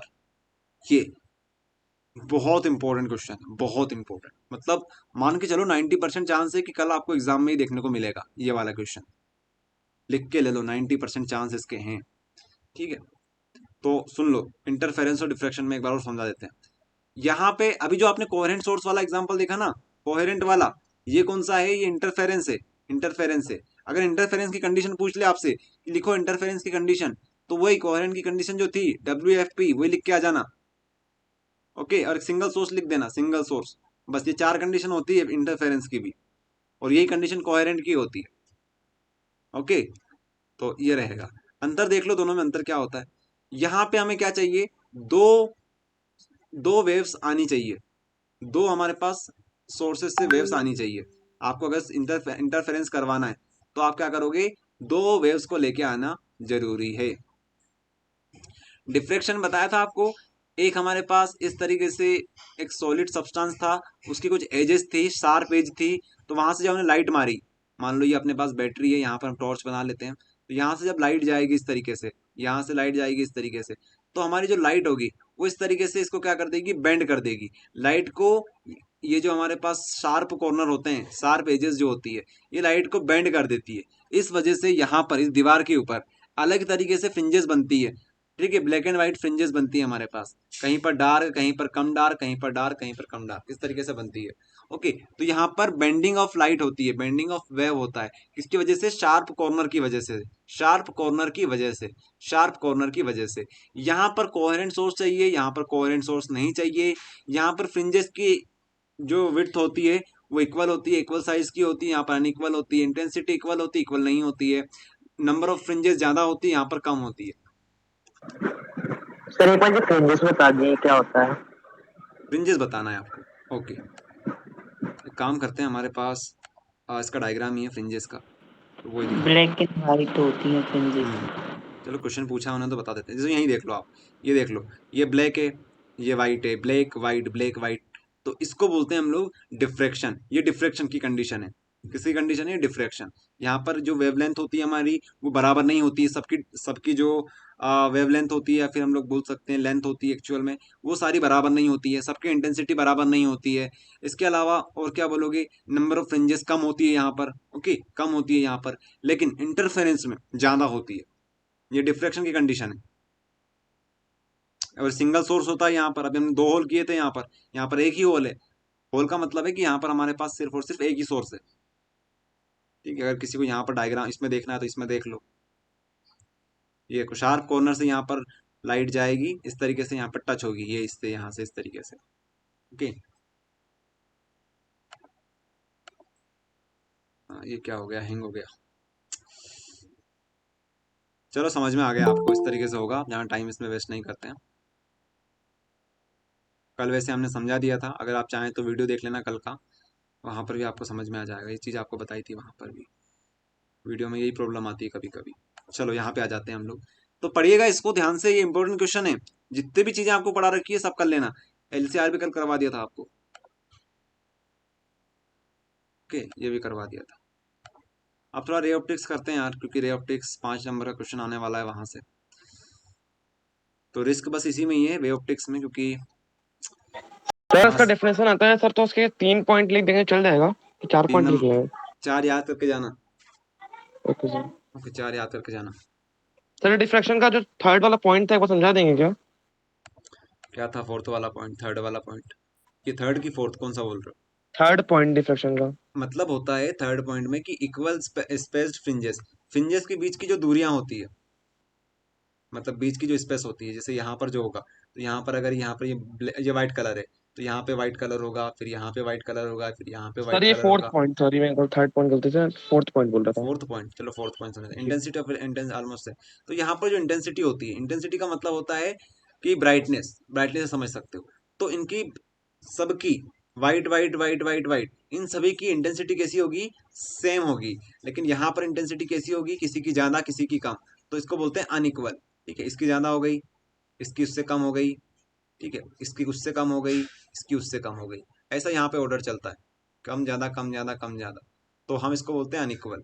ठीक है, intensity fall sir rapidly from bright the higher fringes order. की, हाँ बोलो। सर ब्राइट फ्रिंजेस की होगी जो क्या बोलते हैं सेम इंटेंसिटी? इंटेंसिटी सेम यहाँ पे होगी, यहाँ पर सेम नहीं होगी। यहाँ पर क्या होता है, यहाँ पर इंटेंसिटी कम ज्यादा होती है। मतलब आप देखोगे तो एक ऑर्डर फॉलो करोगे तो इस तरीके से कम होती जाती है। मतलब बीच वाली जो होती है उसकी सबसे ज्यादा होती है, बाकी इधर कम इधर भी कम। ओके, तो सिंपल सी भाषा में लिख देना कि भैया यहाँ पर इंटेंसिटी सेम नहीं होती है। ओके, चलिए, तो कहाँ पर थे हम लोग? ऑप्टिक्स के ऊपर बात कर रहे थे।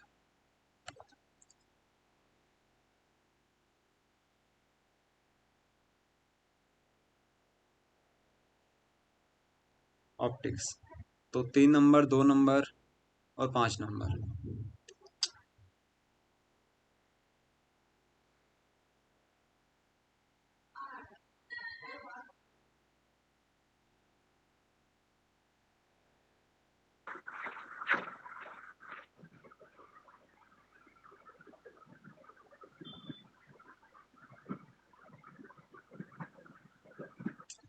चलिए, तो हम लोग सिंपल माइक्रोस्कोप करते हैं। 5 नंबर लायक अगर आने का होगा तो सिंपल माइक्रोस्कोप आ सकता है। तो यहाँ पर टॉपिक बहुत सारे हैं, तो इसमें जितने टॉपिक पढ़े उतने कम हैं, तो हम लोग सिंपल माइक्रोस्कोप पहले कर रहे हैं। सबसे इम्पोर्टेंट, अगर माइक्रोस्कोप से आना हुआ तो सिंपल माइक्रोस्कोप आपसे पूछ लेंगे। तो सिंपल माइक्रोस्कोप समझते हैं। कौन सा क्वेश्चन है ये? तो का फर्स्ट।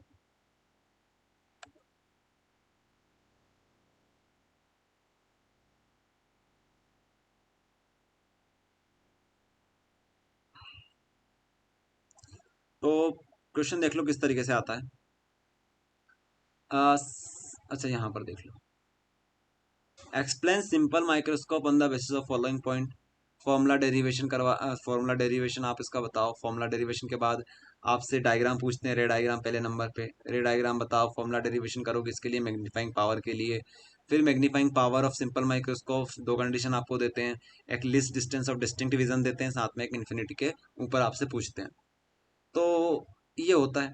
अब आपको नंबर डिस्ट्रीब्यूशन बताते हैं किसके कितने नंबर होते हैं। रे डायग्राम के यहाँ पर 2 मार्क्स दिए जाते हैं। उसके बाद ये जो फॉर्मूला डेरिवेशन होता है इसके भी 2 मार्क्स होते हैं। अब इन दोनों में से अब डिपेंड ये करता है कि अगर दोनों चीज आपको दे रखी है तो फिर यहाँ से मार्क्स कम हो जाएंगे, रे डायग्राम से मार्क्स कम हो जाएंगे। ओके, यहाँ से 1 नंबर हो जाएगा। लेकिन मान लो इन दोनों में से कोई एक पॉइंट आता है आपके लिए, तो उसका 1 वेटेज होता है, 1 नंबर होता है। तो 2 नंबर आपके रे डायग्राम के हो गए, 2 नंबर इसके हो गए, और 1 नंबर इसका हो गया जनरली की बात कर रहे हैं। ठीक है, तो 5 नंबर इस तरीके से आपको डिवाइडेड मिलेंगे।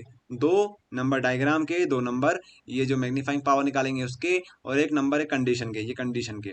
ओके, तो हम लोग 5 में से चार नंबर तो ला सकते हैं। कैसे ला सकते हैं वो आपको बताते हैं। 2 नंबर लाना बहुत ईजी है, अगर आपने डायग्राम भी पढ़ लिया है 2 नंबर आपको मिल जाएंगे।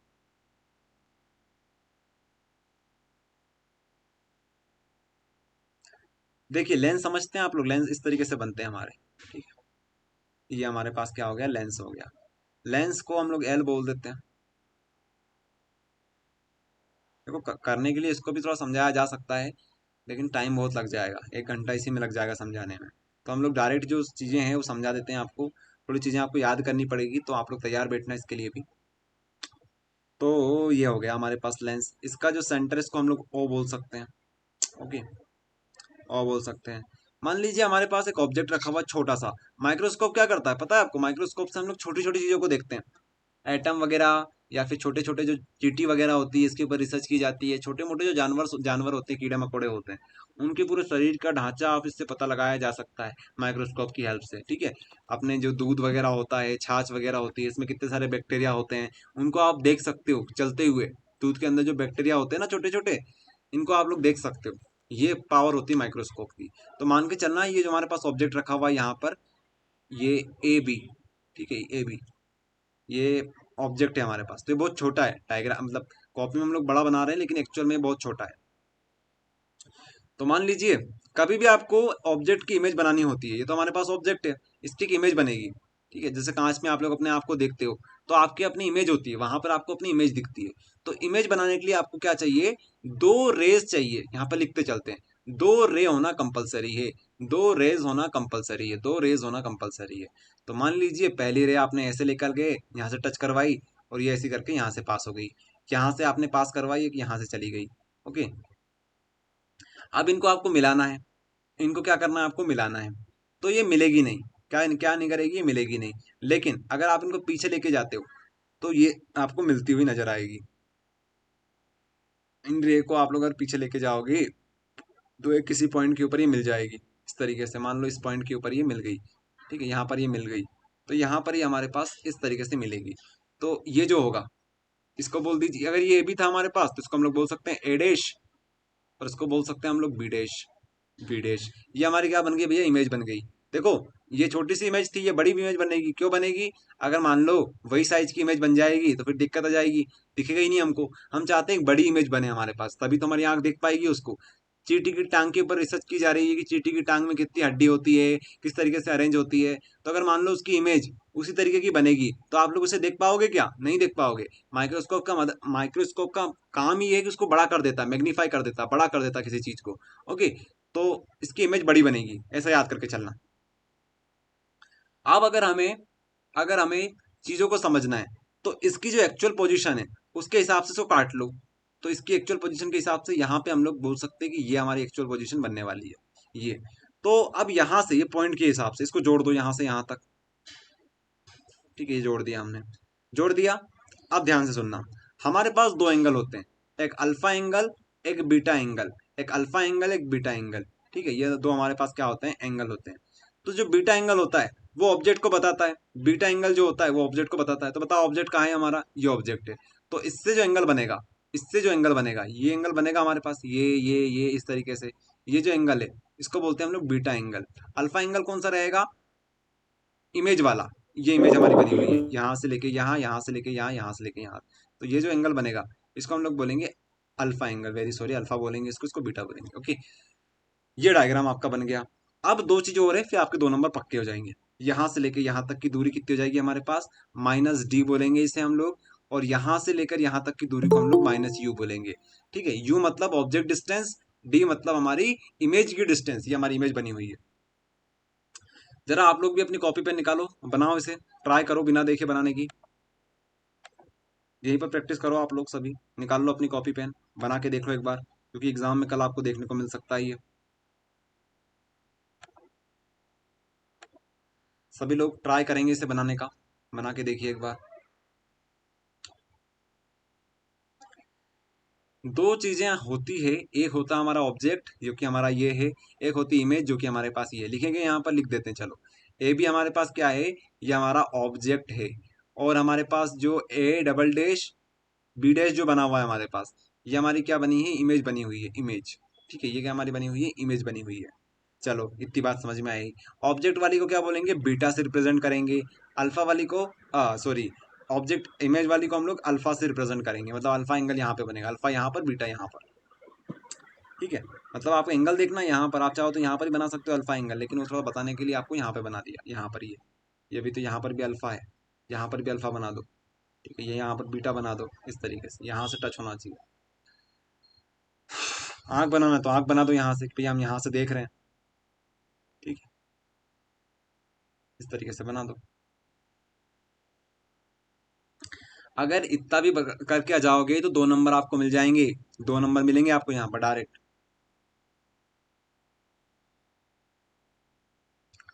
बताओ किसी ने बनाया, ये बना के देखा?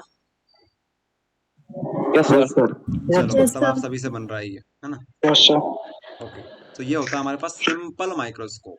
अब बात करेंगे कि इसकी मैग्नीफाइंग पावर कैसे निकालें, मतलब इसकी कुछ पावर होगी। जैसे आपने सुना होगा जिसको चश्मा लगा होता है उसकी पावर रहती है, बोलते हैं ना कि आपकी आंखों के नंबर बढ़ गया क्या, तो ऐसे ही उसका नंबर होता है जिसको पावर बोलते हैं हम लोग, मैग्नीफाइंग पावर। तो हमें पावर निकालनी है कि भैया इसकी लेंस की पावर कैसे निकाल सकते हैं, कौन सा फॉर्मूला इसके लिए काम करेगा। ओके, तो वो हम लोग निकालने जा रहे हैं। पहले एक आपको तो इसका और भी फॉर्मूला शायद small m is equal to beta upon alpha होता है। हाँ ये होता है, बताएंगे आपको बेसिक से। हाँ तो आपको बताते हैं, यहाँ पे देखिए। तो अब आपको डायग्राम समझ में आ रहा है बहुत हद तक, है ना? 90% समझ में आ रहा है आप सभी को। मैग्नीफाइंग पावर मतलब एम, एम कैसे निकालते हैं वो देखने वाले हैं हम लोग। तो एम निकालने के लिए हमारे पास एक फॉर्मूला होता है बीटा अपॉन में अल्फा। इसी को आप लोग ऐसे लिख सकते हो, टेन बीटा अपॉन में 10 अल्फा, दोनों के दोनों सही है। ठीक है, छोटी सी चीज के ऊपर बात करते हैं तो आप लोग बीटा को 10 बीटा लिख सकते हो और अल्फा को 10 अल्फा लिख सकते हो। आई बात समझ में? ये होता है। हम यहाँ पर बहुत छोटी चीजों के ऊपर बात करने वाले हैं, इस वजह से दोनों के दोनों फॉर्मूला सही हो जाते हैं। अप्रोक्सीमेशन में हम लोग आंसर लेके आने वाले हैं। ठीक है, क्योंकि यहाँ पर बहुत छोटे छोटे आंसर आते हैं, बहुत छोटे छोटे। ओके चलो, तो बस यहाँ पर 10 बीटा निकाल लो, 10 अल्फा निकाल लो, दोनों की वैल्यू को पुट कर दो, आंसर आ गया आपका। 2 नंबर यहाँ पे मिल जाएंगे आपको। लेकिन बात यह है कैसे निकालें। तो टेन थीटा क्या होता है आपको पता होना चाहिए। टेन थीटा क्या होता है, टेन थीटा हमारे पास होता है PH BH PB, perpendicular upon में बेस। ठीक है, पंडित बद्री प्रसाद हरी हरी बोल, इस तरीके से आपको याद करवाया होगा क्लास 10th में। पंडित बद्री प्रसाद हरी हरी बोल। तो sine theta cos theta tan theta, tan theta का ये बनता है पी अपॉन में बी, पी मतलब परपेंडिकुलर, बी अपॉन में बी मतलब बेस। तो यहाँ पर हम लोग बात करते हैं परपेंडिकुलर और बेस की, तो हमारे पास परपेंडिकुलर क्या है, बेस क्या है वो देख लेते हैं। तो यहाँ पर आप लोग देखेंगे तो यहाँ पर परपेंडिकुलर हमारे पास ए बी बनेगा, और हमारे पास जो बी बनेगा वो बनेगा बी ओ। तो यहाँ पर अगर आप लोग देखना चाहो तो देख सकते हो। तो हम लोग पहले टेन बीटा निकाल लेते हैं, टेन बीटा निकाल लेते हैं। तो बीटा वाला एंगल कौन सा भैया, ये वाला एंगल है बीटा वाला। तो इसके सामने कौन है परपेंडिकुलर, कौन खड़ा हुआ है, ये खड़ा हुआ है ये। यहाँ पर इसको देख के चलना है आपको, ऑब्जेक्ट को देख, इसको भूल जाओ, इसको देखो और इसको देखो। तो इसके सामने ये खड़ा हुआ है, ये एंगल इसी से जुड़ा हुआ ना, ये वाला ट्रायंगल से। थोड़ा सा एक काम करते हैं, यहाँ पर बना देते हैं ट्रायंगल को, तो आपको ज़्यादा समझ में आएगा। ऐसा बना हुआ है, यहाँ पर ये बीटा बना हुआ है, यहाँ पर ये बना हुआ है ए, यहाँ पर बना हुआ है बी, यहाँ पर बना हुआ है ओ। तो ए बी जो होगा, ए बी हमारे हो जाएगा परपेंडिकुलर अपॉन में बेस क्या होता है, बेस मतलब नीचे वाला, ये वाला। तो ये क्या हो जाएगा, बी ओ। ये बन गया टेन बीटा का फॉर्मूला। अब टेन अल्फा का बना लेते हैं हम लोग। टेन अल्फा में क्या बनेगा, टेन अल्फा में हमारे पास बनेगा भैया ये वाला। इसको क्लियर कर लेते हैं, कोई काम नहीं है इसका, है ना। चल, तो टेन बीटा में हमारे पास ये एंगल बनेगा। तो इसको देख के बता दो भैया कौन सा ऊपर आएगा कौन सा नीचे आएगा। तो A double dash B dash हमारा ऊपर आएगा, देख पा रहे हो आप लोग सभी।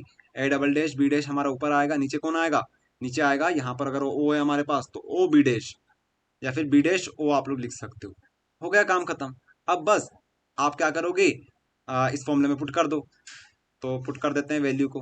हमारा फॉर्मूला था एम इक्वल्स टू होता है tan beta upon ten alpha. तो टेन बीटा की वैल्यू क्या है हमारे पास, ए बी अपॉन में आ जाएगा बी ओ, फिर पूरे के अपॉन में क्या आ जाएगा, टेन बीटा टेन अल्फा। तो टेन अल्फा की वैल्यू क्या हमारे पास, ये निकली। इसको रख दो, A double dash B dash upon में बी डैश ओ। जरा आप लोग एक बात बताओ कि क्या हमारे पास ये जो है और ये जो है, क्या दोनों की वैल्यू बराबर है, दोनों की लेंथ बराबर है।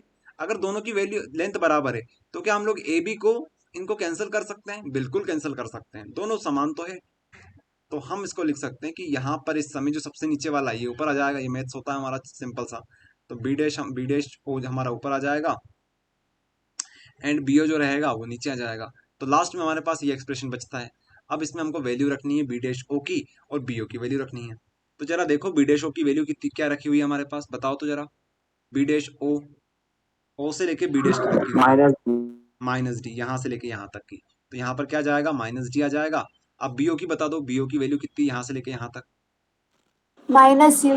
तो माइनस माइनस यू यू। यहाँ पे आ जाएगा। ठीक है, ये माइनस से माइनस कैंसिल हो गया, तो हमारे पास आएगा M equals to D by U. अच्छा एक बार डी चेक बाई कर यू। लेते हैं, यहाँ पर माइनस ही आएगा ना, यहाँ पर एक बार देख लेते हैं। हाँ, तो डी बाई यू। ठीक है, ये खत्म हो गया और यहाँ पे आपको दो नंबर और मिल जाएंगे। इस तरीके से आपको करना है सिंपल माइक्रोस्कोप। ओके, ये रहेगा। यहाँ पर थोड़ा जूम कर देते हैं, तो ये सारी चीज़ रहेगी, देख लो यहाँ पर हमने ये टेन बीटा है टेन अल्फा है, इनकी वैल्यू को यहाँ पर रखा एंड लास्ट में क्या किया, इन सबको सही करा, तो आखिरी में आया डी बाई यू। ठीक है, D by you, D you, इस तरीके से। तो एक काम करेंगे आप लोग, सिंपल माइक्रोस्कोप तो आपको करवा दिया हमने। ओके, सो इसी को आप लोग एक बार प्रैक्टिस कर लेना, अच्छे से डायग्राम बना लेना एंड ये जो चीज़ें लिखी हुई है यहाँ पर देख लेना, घबराना मत क्योंकि बहुत सिंपल चीज़ है, कोई बड़ी बात नहीं है। सबसे पहले आप लोग टेन अल्फा टेन बीटा निकाल लो, टेन अल्फा टेन बीटा, उसके बाद वैल्यू को पुट कर दो तो कैंसिल हो जाएगी यहाँ से यहाँ, ये बचेगा हमारे पास, इसकी वैल्यू रख दो, खत्म कहानी। ओके, सो एक बार प्रैक्टिस कर लेना आप लोग सभी, इसकी अच्छे से प्रैक्टिस कर लेना क्योंकि ये इंपॉर्टेंट क्वेश्चन है। नहीं आ रही आपकी क्या हो गया, वॉइस क्लियर नहीं आ रही थी अभी से। तो वॉइस क्लियर नहीं आ रही थी, अभी आ रही होगी आप। ओके, तो इस तरीके से यह फिनिश होता है। अब देखो एक और इसमें चीज़ें होती है, ये list distance of distinct division infinity, तो मैं आपसे कहूँगा कि इसको छोड़ दो, इसको मत करो, क्योंकि ये अगर करने जाओगे एक नंबर का है और एक नंबर के पीछे आप बहुत टाइम वेस्ट कर दोगे और इसमें आपको थोड़ा सा लेंस वगैरह समझना रहेगा। बाकी करना चाहो तो कर भी सकते हो, समय हो आपके पास तो, बाकी मैं आपको रिकमेंड नहीं करूंगा कि आप इसको ट्राई करो। ठीक है, एक नंबर के ऊपर आप लोग जुआ खेल सकते हो, चार नंबर आएंगे आपके पाँच में से तो भी आपके काफ़ी है एक तरीके से देखा जाए तो। ओके, तो इस तरीके से आप लोग इसको कर लेना। ठीक है, सर इसके डायग्राम के 2 नंबर मिलेंगे। हाँ डायग्राम के दो नंबर मिलेंगे और साथ में दो नंबर आपको इसके मिलेंगे, ये इसके करने के, मैग्नीफाइंग पावर मैग्नीफिकेशन निकालने के, वैल्यू की। मैग्नीफाइंग पावर के, M equals to D U के। ठीक है, तो ये रहेगा और उम्मीद तो यही करेंगे कि आ जाना चाहिए इस क्वेश्चन को। चलिए, तो ये रहेगा और यहाँ से हमारे लिए इम्पोर्टेंट क्वेश्चंस तो बहुत सारे बनते हैं इस चैप्टर से। बाकी और देखते हैं यहाँ से कोई इजी वाला हो जो आपको पढ़ाया जा सके इस समय पर।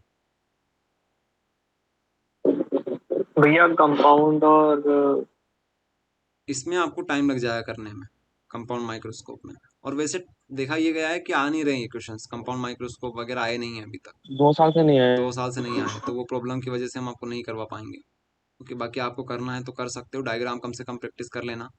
कहाँ चले गए ये, यहाँ पर है। डायग्राम वगैरह एक बार देख के चले हो जाना गया कैसा लगा। एस्ट्रोनॉमिकल। एस्ट्रोनॉमिकल हो गया, ये भी टेलीस्कोप जो हमारे पास है ये भी आ सकता है आने को, तो इम्पोर्टेंट तो है, लेकिन समय के हिसाब से अगर देखा जाए तो इस चैप्टर में बहुत सारे क्वेश्चन है। सर मेरा एक क्वेश्चन था। हाँ बोलो। सर जैसे अपन ने डी को इस बार इमेज बताया था और यू को ऑब्जेक्ट बताया था, सर अपन डी और यू की जगह सर कुछ और भी रख सकते हैं मतलब। नहीं रख सकते। देखो कॉन्सेप्ट ये बोलता है कि जो आपको हमने डी बताया था और एक यू बताया था, यू जो होता है ये स्टैंडर्ड लैंग्वेज में बताए गए हैं, इनकी वैल्यू फिक्स कर दी गई है कि यू जो होता है हमारे पास ये ऑब्जेक्ट डिस्टेंस को बताता है, ऑब्जेक्ट की डिस्टेंस को बताता है, ऑब्जेक्ट कितनी दूरी पे रखा हुआ है। ऑब्जेक्ट मतलब वही चीटी, चीटी जो है हमारी उसकी दूरी कितनी है हमारे, वो वहां से लेके हमारे मैग्नीफाइंग पावर से लेके यहाँ तक की दूरी कितनी है उसको बताता है हमारा यू। इसके बाद एक वी होता है यहाँ पर, वी जो होता है ना, वी होती है हमारी image distance, actual image distance, image distance. But यहाँ पर हम लोग इमेज डिस्टेंस को हम लोग डी से रिप्रेजेंट करेंगे। इसका रीजन इसलिए ये होता है क्योंकि डी का मतलब होता है लीस्ट डिस्टेंस, लिख देते हैं यहाँ पर least distance, least distance of distinct vision, distinct vision. इसका मतलब आपको समझाते हैं। इसका मतलब ये होता है इतनी दूरी जहां से हम लोग किसी चीज को क्लियरली देख सकें, ऐसी दूरी जहां से हम लोग किसी चीज को, ऐसी मिनिमम दूरी, ऐसी मिनिमम दूरी जहां से हम लोग किसी चीज को क्लियर देख सकें। एग्जाम्पल मोबाइल फोन, हमारी मानव की इंसान की एक सीमा होती है 25 सेंटीमीटर, कम से कम इतनी दूरी होना जरूरी है। आप मोबाइल चलाते हो तो कहा यह जाता है कि ज्यादा पास से नहीं देखना चाहिए, नहीं तो आंख खराब हो जाती है। तो 25 सेंटीमीटर जो होती है, हम मानव की, हम इंसानों की, हम ह्यूमंस की एक लिमिटेशन होती है कि 25 सेंटीमीटर कम से कम इतनी होनी चाहिए दूरी। अगर इससे पास लेके जाओगे ना तो आंख के ऊपर लोड पड़ेगा, टेंशन आएगी आंख के ऊपर। आई बात समझ में? तो ये होती है तो डिस्टेंस ऑफ सर डिस्टिंक्ट मतलब विजन। ऑप्टिकल सेंटर से लेके सर जहाँ पे अपना इमेज बन रही है वहां तक डी होगा। हाँ ये होता है। और हमने क्या किया था, हमने यहाँ पर एक चीज में चेंज किया था, आपने अगर ध्यान से देखा होगा तो डायग्राम जब बनाया था हमने यहाँ पर, यहाँ पर ये रहा डायग्राम हमारा, यहाँ पर ये यहाँ पर हमने कट लगाया था। एक्चुअल में तो हमारी इमेज ऐसी बन रही, इतनी बड़ी बन रही है, लेकिन हमने यहाँ पर कट लगाया था छोटा सा, ये पॉइंट बनाया जाता है कि दो की लेंथ क्या हो जाए, समान हो जाए, फिर आखिर में कैंसिल करने में कोई दिक्कत ना आए। तो इस वजह से हम बोल रहे हैं कि ये यहाँ तक दूरी पे आ चुका है, जो हमारा ऑब्जेक्ट, जो हमारी इमेज बन रही है, इमेज यहाँ पे आ चुकी है कि ये हमारी list distance of distinct vision के ऊपर आ चुकी है। अब इसको हम लोग इजीली देख सकते हैं। ओके, तो ये हमारी इमेज डिस्टेंस होती है। आप लोग सिंपल से भाषा में ये समझ लो कि ये हमारी क्या है, इमेज डिस्टेंस है। बिल्कुल करेक्ट है ये। ओके, बस ये है। अब कंपाउंड माइक्रोस्कोप अगर देखना चाहो, 2 नंबर कंफर्म करना चाहो तो वो भी देख लो, अगर गलती से आ जाए ये क्वेश्चन तो कम से कम डायग्राम तो बना से आ ही सकते हो आप लोग, डायग्राम देख लो बस। देखो अभी तक हमने जो देखा था उसमें सिर्फ एक लेंस यूज किया था सिंपल में, सिंपल में क्या किया था हमने, सिर्फ एक ही लेंस यूज किया था। लेकिन जो कंपाउंड होता है, कंपाउंड मतलब होता है 2 लेंस, इसमें 2 लेंस यूज होते हैं, एक लेंस यहाँ पर, एक लेंस यहाँ पर। ठीक है, तो ऑब्जेक्ट मान लो यहाँ पे रखा हुआ है, तो इसकी वजह से आप लोग क्या करना, इमेज पीछे मत बनाना, इसकी इमेज आगे बनाना, तो दोनों मिल जाएंगे यहाँ पर कहीं पर। तो मान लो इस पॉइंट के ऊपर मिले, अब इस पॉइंट से क्या होगा, इसके सामने एक लेंस रख देना, तो इस पॉइंट इसके सामने रखोगे तो फिर से आपको 2 रेज निकालनी पड़ेगी, एक इस तरीके से निकाल देना, एक इस तरीके से निकाल देना, और दोनों को आखिरी में मिला देना यहाँ पर इस पॉइंट के ऊपर, यहाँ पर मिला देना इस पॉइंट के ऊपर। ठीक है, नाम अपने हिसाब से दे देना कुछ ना कुछ, तो अगर सही रहा तो आपको 2 नंबर मिल ही जाएंगे। अगर आपने थोड़ा बहुत भी बना के आगे ना डायग्राम, कंपाउंड माइक्रोस्कोप बना के आना है, मान लो एग्जाम में आगे कंपाउंड माइक्रोस्कोप गलती से और आपने पढ़ा नहीं है, तो आप क्या करोगे, 2 लेंस बना के आ जाना, इमेज बना देना, लास्ट में हमारी फाइनल जो इमेज बनेगी, इसकी वजह से, सर इस इसके लेंस की वजह से यहाँ पर हमारे पास इमेज बनेगी। हाँ बोलो। सर इसके कुछ इंस्ट्रक्शन भी लिख देंगे। हाँ वो भी लिख सकते हो आप, तो उसके भी नंबर आपको मिल जाएंगे, अगर सही रहा तो 3 नंबर भी आपको मिल सकते हैं। बाकी अगर आप थोड़ा बहुत भी लिख के आओगे तो एटलीस्ट 2 से 3 नंबर आपको दे दिए जाएंगे। ओके, बाकी ये रहेगा। सो ध्यान रखना, इसकी वजह से यहाँ पर इमेज बनी, इसकी वजह से यहाँ पर इमेज बनी, ये यहाँ पर ये इमेज है एक तरीके से। ठीक है, नाम दे देना, इसका नाम ए बी दिया, इसका नाम ए डैश बी डैश दे देना, इसका नाम A double dash B double dash दे देना, इस तरीके से कर देना। ओके, तो अगर इतना भी करके आओगे ना तो आपको 2 नंबर मिल जाएंगे इमेज के, सॉरी डायग्राम के। सर इसमें अल्फा और बीटा का बनेंगे। इसकी वजह से इसकी इमेज यहाँ पे बनी। अब ये इसके लिए ऑब्जेक्ट की तरह काम करेगा, तो इसको देखकर इसने कहाँ इमेज बना दी, यहाँ पर बना दी, A double dash B double dash. तो फाइनल इमेज कौन सी है हमारे पास, फाइनल इमेज जहाँ पर हम लोग D लिख सकते हैं, वो यहाँ से लेकर यहाँ तक है। मतलब ये हमारी फाइनल इमेज बनेगी। ये फाइनल इमेज है, ध्यान रखना, फाइनल इमेज ये मीडियम बीच वाली है, मतलब इंटरमीडिएट ये है। ये हमारा ऑब्जेक्ट, ये इमेज, और इसकी फाइनल इमेज ये हमारी फाइनल इमेज है। अगर ये फाइनल इमेज होती तो ये तो इसने ही काम कर दिया, इसकी जरूरत ही नहीं है। इसकी जरूरत इसलिए पड़ी ताकि इसकी भी इमेज इसने यहाँ बना दी। ये हमारी फाइनल इमेज है। ओके, ऐसा इसको यू लिख देना, इसको डी लिख देना, और हो सके तो एक काम करो, इसको याद करके चले जाना। यहाँ पर इसका एक्सप्रेशन निकलता है ये वाला, डी बाई यू, और यहाँ पे होता है A dash B dash upon में AB। तो अगर सही रहा तो आपको इसके नंबर भी मिल जाएंगे, पूरा डेरिवेशन करने की जरूरत नहीं है। बाकी डेरिवेशन थोड़ा सा डिफिकल्ट पड़ जाएगा आप लोगों के लिए। और एक और बात, ये चीज़ भी लिख के आ जाना, ये तो आपको आता ही है। ये अभी आपको बताया 10 बीटा अपॉन 10 अल्फा आएगा। फिर यहाँ पर इनके जो है वो होती है सामने वाली परपेंडिकुलर बेस, वो आपको निकालना है 10 बीटा 10 अल्फा। तो जितना आया उतना लिख के आ जाना, मन से कुछ ना कुछ लिख के जरूर आना, छोड़ के मत आना बस, ठीक है। और लास्ट में ये फाइनल एक्सप्रेशन हमारे पास बनता है, कहाँ गया, ये रहा।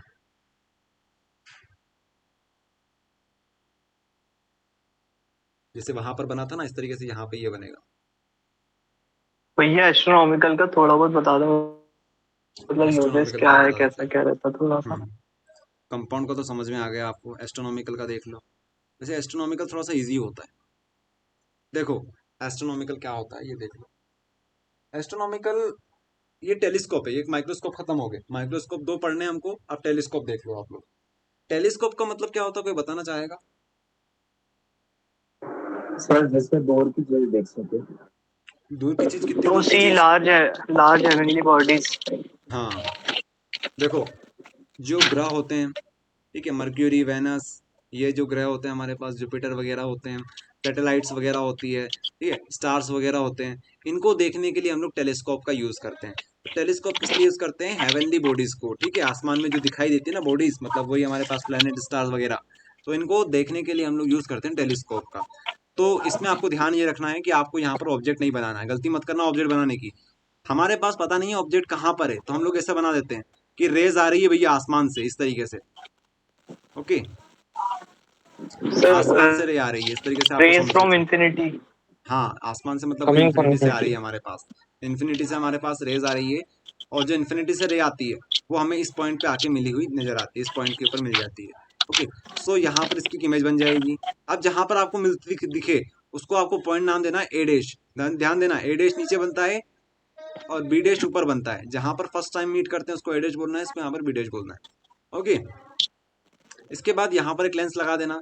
इस लेंस की वजह से, इस लेंस की वजह से फिर से यहाँ से दो रे ले जाना, एक ऐसी ले जाना, एक यहाँ से आप लोग पॉइंट को थोड़ा सही करना, और यहाँ से सर एक रे ले चांस है जाना। इसके आने के? हाँ आ सकता है, ये क्वेश्चन भी आ सकता है। टेलीस्कोप। यहाँ पे बना देना। ओके, सो लास्ट में हमारी फाइनल इमेज ये बनेगी, A double dash B double dash. ये डायग्राम के आपको 2 नंबर मिल सकते हैं। ये जो चैप्टर है ना ऑप्टिक्स, इसमें से कुछ भी आ सकता है। आप फिर से समझा देंगे? चलो समझा देंगे एक बार और, लेकिन जो बेसिक चीज़ें हैं वो आप समझो पहले। तो एक काम करते हैं, हम यहाँ पे इसको हटा के एक वाइट पेज ले लेते हैं, थोड़ा सा वहाँ पे समझा देते हैं, ठीक है, तो आपको ज़्यादा समझ में आ जाएगा, यहीं पर समझा। देखो सबसे पहले हमें एक लेंस बनाना है, इस तरीके से एक लेंस इसके सामने बना लो, थोड़ा सा बड़ा बना दो इसको। आप सही से बनाना, यहाँ पे बन नहीं रहा है, लेकिन आप लोग सही से बना लेना, आपके पास समय भी रहेगा। यहाँ तो बस आपको सिर्फ समझा रहे हैं समझने के हिसाब से।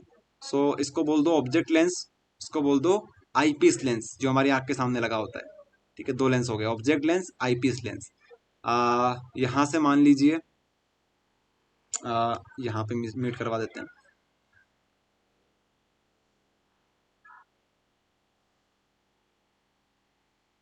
आसमान से हमारे पास क्या आ रही है, रेज आ रही है, 2 रेज चाहिए किसी भी पॉइंट के ऊपर मीटअप करवाने के लिए।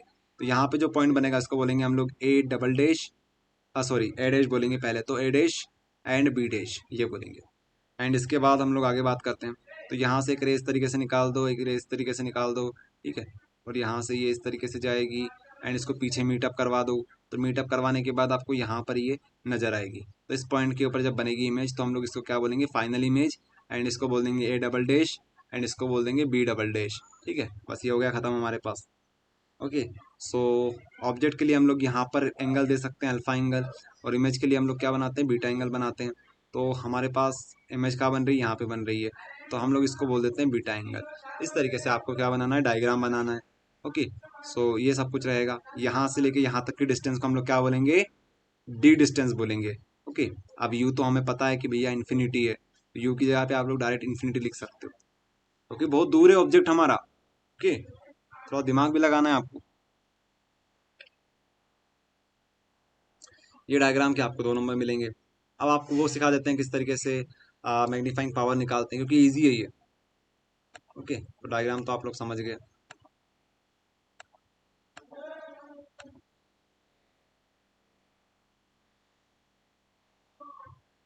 ठीक है, ये इस तरीके से कर लेना। ये थोड़ा सा इजी होता है तो इसको करवा देते हैं, एक काम करते हैं। देखिए, सबसे पहले हम लोग टेन अल्फा टेन बीटा निकालेंगे, टेन अल्फा टेन बीटा निकालेंगे। ओके, सो यहाँ पर एक रिलेशन बन जाएगा हमारे पास, जो कि हाँ ठीक है। तो देखिए आप लोग यहाँ पर tan alpha and ten beta, tan alpha की बात कर लेते हैं हम लोग पहले।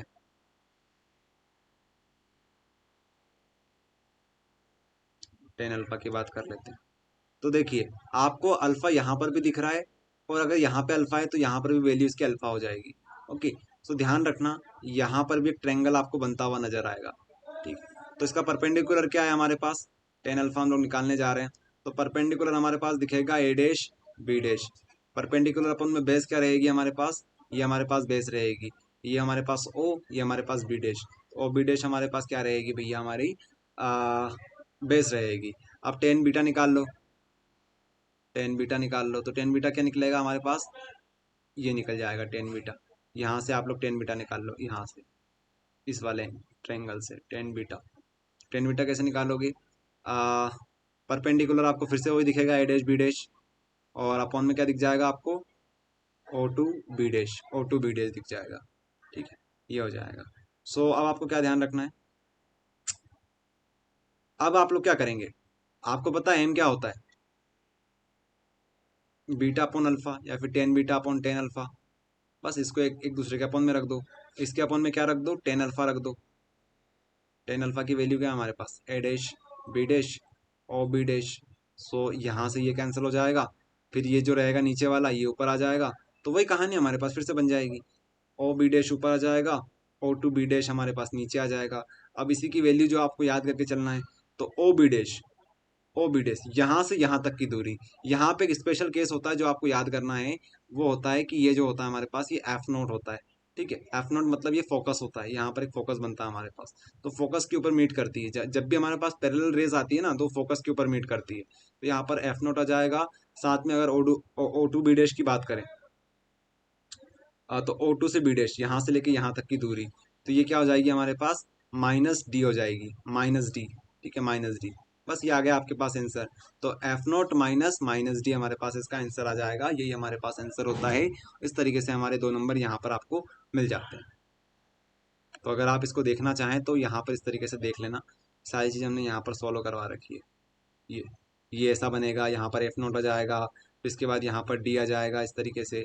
अच्छा, डी की जगह पर आप लोग एक काम करना, यू ही लिख लेना, क्योंकि डी नहीं लिखेंगे हम लोग, डी की जगह पर यू ही लिखेंगे, क्योंकि हमारे पास ऑब्जेक्ट कहाँ से आ रहा है, इन्फिनिटी से इसकी इमेज, ऑब्जेक्ट डिस्टेंस जो रहेगी हमारी यू ही रहेगी यहाँ पर। ओके, ये आपको लिखना है यहाँ पर, क्योंकि ये जो डी है ना, यहाँ पर कहाँ गया डी,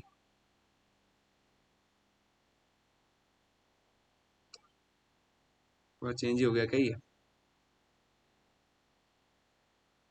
ये अगर ड्रॉ ये बना रहा, ये रहा। ड्रॉ बना के थोड़ी बहुत थ्योरी लिख देंगे तो कितने नंबर दे देंगे वो? आप ये ड्रॉ कर दोगे, साथ में थोड़ी बहुत थ्योरी लिख दोगे, तब भी आपको 2 ही नंबर मिलेंगे। ठीक है, इसके अलावा अगर आप डायग्राम बना के आते हो तब भी आपको 2 ही नंबर मिलेंगे। लेकिन आप थ्योरी को क्या करना, पूरी मत लिखना, 3-4 लाइन लिख देना कि हमारा L0 जो है वो हमारा क्या है, एक लेंस है, L हमारे पास एक और लेंस है हमारे पास। इस तरीके से जो छोटी मोटी चीज़ें हैं वो लिख देना। अल्फा हमारे पास एंगल है, बीटा हमारे पास एंगल है, ए बी जो है हमारे पास ये ऑब्जेक्ट होता है, ए डैश बी डैश उसकी इमेज बनती है। ये जो चीज़ें हैं ये आपको थ्योरी में लिखनी है। ओके, तो एक काम करो आप लोग, ये जो सर है अगर इसकी डायग्राम प्रैक्टिस में कर है लेना। और डेरिवेशन है तो कितने मार्क्स मिलेंगे? क्या हो गया, फिर से बोलो। अगर डायग्राम में है और डेरिवेशन कर दिया तो कितने मार्क्स मिलेंगे? डायग्राम और डेरिवेशन कर देते हैं तो आपको 4 नंबर मिलते हैं। डायग्राम इंपॉर्टेंट है सर वैसे। डायग्राम 2 नंबर का आता है तो इम्पोर्टेंट है। देखो डायग्राम आप याद करके चले जाना, 3 डायग्राम याद कर लेना, और हो सके तो पहला वाला जो है उसको अच्छे से प्रैक्टिस कर लेना। ठीक है, चांसेस सबसे ज़्यादा पहले वाले के हैं, इनके चांसेस इतने नहीं है, इसलिए हम इस पर ज़्यादा लोड नहीं ले रहे सिंपल माइक्रोस्कोप। हैं। हाँ, सिंपल माइक्रोस्कोप सबसे इम्पोर्टेंट है, पहला वाला। चलो, तो ये भी हमारा हो गया खत्म। सर आप वो समझा रहे थे यूई के बारे में, यूई कहाँ से अच्छा आया? हाँ, वो समझा रहे थे आप। हम्म,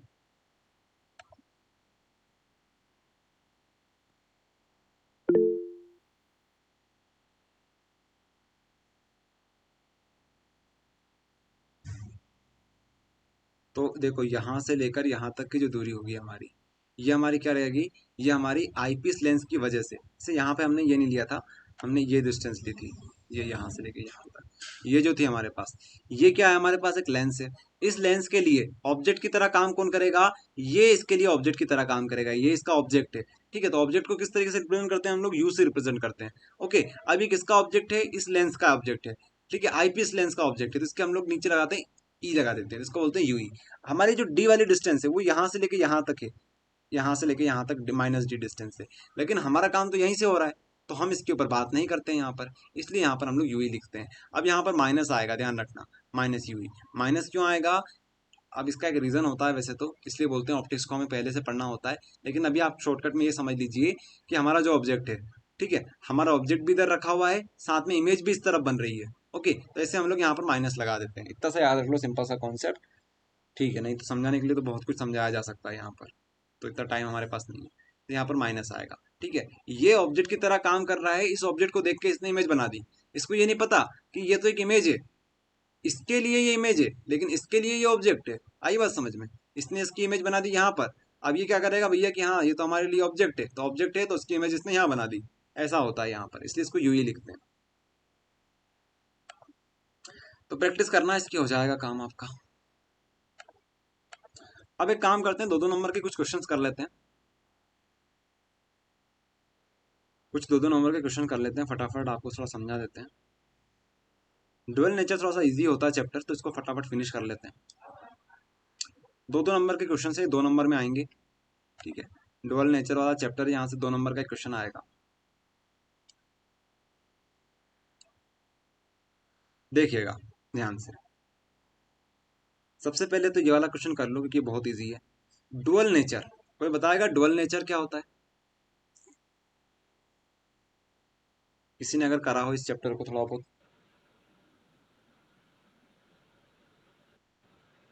कोई बताना चाहेगा कि डुअल नेचर क्या होता है।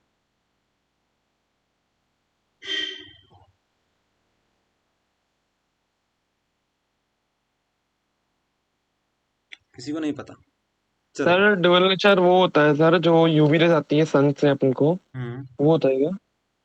जो सर एक मेटेलिक में और सरफेस में पड़ता है, और जो हम्म हमारे इलेक्ट्रॉन्स होते हैं वो बाहर भाग जाते हैं। हम्म देखो, आपसे सिर्फ हमने ये पूछा था कि डुअल का मतलब क्या होता है, यही बता दो, डुअल नेचर भी छोड़ो, डुअल का मतलब क्या होता है, डुअल का मतलब क्या होता है। सर दो। हाँ, दो होता है यहाँ पर। ठीक है, डबल डुअल को सिम का शीशे में आपने लेके सुना दे होगा, डुअल सिम दे हमारे पास होती है। ठीक है, दो दो डुअल्स हमारे पास पोर्ट होते हैं, डुअल का मतलब होता है दो। तो जो प्रकाश होता है, या फिर हम लोग इसको लिख सकते हैं रे, रेन लिखेंगे, लाइट लिख लेते हैं, लाइट। लाइट दो प्रकार की होती है, दो नेचर शो करती है, दो नेचर ये शो करती है। जैसे आप लोग हो, आप लोग यहाँ पर हो तो बिल्कुल शांति से बैठे हुए सुन रहे हो, लेकिन अभी अभी आपके 4-5 दोस्त मिल जाए साथ में तो आपका नेचर पूरा बदल जाएगा। ठीक है, अलग ही बातें होंगी। ठीक है, ये चीज़ होती है। तो प्रकाश जो होता है, प्रकाश के दो नेचर होते हैं, एक रे वाला नेचर होता है, एक वेव वाला नेचर होता है। ठीक है, अभी हमने जो पढ़ के आए थे ना रे ऑप्टिक्स और वेव ऑप्टिक्स, वहाँ पे दो नेचर होते हैं। तो प्रकाश के दो क्या होते हैं, नेचर होते हैं। एक होता है रे ऑप्टिक्स, एक होता है वेव ऑप्टिक्स। तो रे ऑप्टिक्स में आप लोग क्या पढ़ते हो, एक दो टॉपिक के नाम बताओ। एक होता है रिफ्लेक्शन, आपने सुना होगा। रिफ्लेक्शन एक होता है रिफ्लेक्शन रिफ्रैक्शन, बस ये दो याद कर लो अभी तो, रिफ्लेक्शन रिफ्रैक्शन। और वे ऑप्टिक्स में आपने क्या क्या पढ़ा था, interference, diffusion. Interference, diffraction. Diffraction, बस ये खत्म हो गया आपका क्वेश्चन। आप लोग इसको इस तरीके से बताएंगे, ड्यूअल नेचर क्या होता है। Dual nature is a property of light, light shows dual nature, one is रे nature and other is wave nature. So in ray nature there is a reflection, there is refraction, but in wave nature there is interference, diffraction and other phenomena.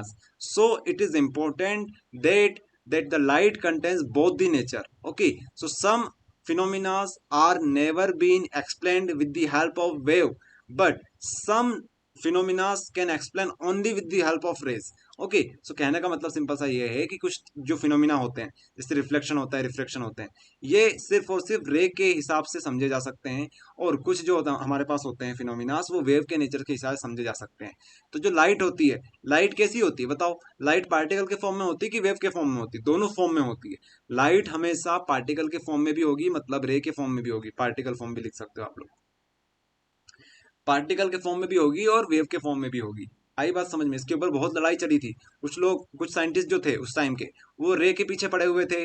और Huygens वगैरह जो थे, Huygens principal हो गया, एक हमारे Bohr आए थे, वो किसके पीछे बैठे हुए थे, रे के पीछे बैठे हुए थे। तो दोनों में लड़ाई चल रही, साइंटिस्टों का ग्रुप बन गया था, आधे साइंटिस्ट इस तरफ, आधे साइंटिस्ट इस तरफ। ठीक है, तो ऐसे में क्या हुआ, ऐसे में जो अल्बर्ट आइंस्टीन थे वो रे की तरफ थे, अल्बर्ट आइंस्टीन इस तरफ थे। लेकिन हाइजेंस हो गए हमारे, यंग डबल स्लिट हो गए, वो इस तरफ थे। तो ऐसे में क्या हुआ था, साइंटिस्टों के बीच में मुठभेड़ हो गया कि किसकी बात सही किसकी बात गलत। फिर एक साइंटिस्ट आए जिनका नाम था डी ब्रोगली। कौन आए, डी ब्रोगली। डी ब्रोगली ने बोला कि भैया दोनों नेचर होते हैं लाइट के, दोनों के दोनों नेचर होते हैं, आप भी सही हो आप भी सही हो। आई बात समझ में। तो इस ये होता है दोहरी प्रवृत्ति प्रकाश की, ये होता है यहाँ पर। तो अब लिख देना आप लोग कि भैया ये भी होता है ये भी होता है, दोनों नेचर होते हैं लाइट के। डी ब्रोगली ने क्या किया, डी ब्रोगली ने बता दिया कि हमारे जो लाइट होता है वो दोनों नेचर शो करता है, रे भी और वे भी, बस ये बात है। चलो, तो एक पॉइंट हमारा कवर हुआ। एक काम करते हैं, इसके नोट्स भी हमारे पास है, तो इसके नोट्स में चलते हैं डायरेक्ट।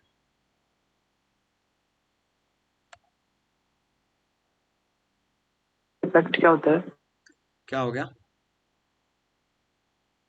इफेक्ट मतलब इफेक्ट पूछ रहे हो क्या? इफेक्ट आपकी आवाज नहीं आ रही सही से, फिर से बोलो। Photo electric effect. वो बताते हैं आपको फोटो इलेक्ट्रिक इफेक्ट क्या होता है। पहले जो इजी लगा हमें वो बता दिया आपको, ये बताते हैं photo electric effect. Photo electric effect अगर कर लिया आपने तो मान के चलो आपके 3-4 क्वेश्चन कंप्लीट हो जाएंगे इस चैप्टर के, 2 नंबर आपके कवर हो जाएंगे। सर तो जो मैंने ही बताया था सर, वही सन वाला वही होता है ना, फोटो हाँ, वो photo electric electric effect. Effect. चलो फोटो इलेक्ट्रिक इफेक्ट ही पढ़ लेते हैं, ठीक है। फोटो इलेक्ट्रिक इफेक्ट क्या होता है, अगर ये समझ में आ गया ना फोटो इलेक्ट्रिक इफेक्ट, तो यहाँ पर 2-3 चीजें कवर हो जाएगी आपकी। हमारे पास ये सन होता है, सूरज बना दिया हमने, यहाँ से अल्ट्रा वायलेट रेज आती है। मान लीजिए आपके पास क्या एक प्लेट है, ये प्लेट है, ठीक है, सोलर पैनल है आपके पास, ये सोलर सोलर पैनल, ठीक है, इस तरीके से सोलर पैनल। तो सोलर पैनल में क्या होता है, मेटल होती है, ठीक है, ये मेटल है हमारे पास, इसकी मेटल से बनी हुई होती है सोलर पैनल। तो मेटल में क्या होता है, इलेक्ट्रॉन्स होते हैं। तो जैसे ही इसके ऊपर लाइट पड़ती है, क्या पड़ती है, सन की लाइट इसके ऊपर पड़ती है, रेस पड़ती है इसके ऊपर, तो क्या होता है, यहाँ से इलेक्ट्रॉन्स भागने लगते हैं। किस तरफ भागने लगते हैं, ये बाहर निकलने लगते हैं। तभी तो हमारे घरों में लाइट आ जाती है सोलर पैनल की हेल्प से। यहाँ से इलेक्ट्रॉन निकलते हैं, और इलेक्ट्रॉन का मूवमेंट क्या कहलाता है, flow of charge is called current. Current की डेफिनेशन बताई थी ना आपको, Q/T। तो समय के रिस्पेक्ट में Q अगर भागेगा तो उसे हम क्या बोलेंगे, करंट बोलेंगे। तो करंट यहाँ पे जनरेट होने लगेगा, ये फंडा होता है सिंपल सा। तो अब बात यहाँ पे ये आती है, ये होता है फोटो इलेक्ट्रिक इफेक्ट। तो सिंपल सी भाषा में अगर हम लोग बात करें कि what is photo electric effect, तो क्या बोलोगे कि इमिशन, वर्ड यहाँ पे यूज करेंगे हम, इमिशन। इमिशन का मतलब होता है इजेक्शन, इमिशन। इमिशन मतलब बाहर निकलना। Emission of electron, emission of electron from a metal surface when a light rays ejected, और या फिर हम लोग बोल सकते हैं fall into it. Okay, so we can say कि electrons emitted from a metal when sun rays fall into it and this concept is called photoelectric effect. In this condition there should be a frequency, यहाँ पर एक frequency होना जरूरी है, और उस frequency कैसी होना चाहिए कि एक मिनिमम फ्रीक्वेंसी होना जरूरी है। उस मिनिमम फ्रीक्वेंसी से अगर कम फ्रीक्वेंसी आएगी तो यहाँ से इलेक्ट्रॉन नहीं निकलेंगे, एक पर्टिकुलर फ्रीक्वेंसी होना चाहिए तभी जाके वहां से निकलेंगे। इसको थोड़ा समझाते हैं आपको बहुत सिंपल तरीके से। क्या चीज बताई हमने, मान लो कि आप लोग कुछ सामान लेने जा रहे हो, ठीक है, आज मार्केट में कुछ सामान लेने जा रहे हो, आप 1 किलोमीटर दूर जा रहे हो सामान लेने के लिए, ओके।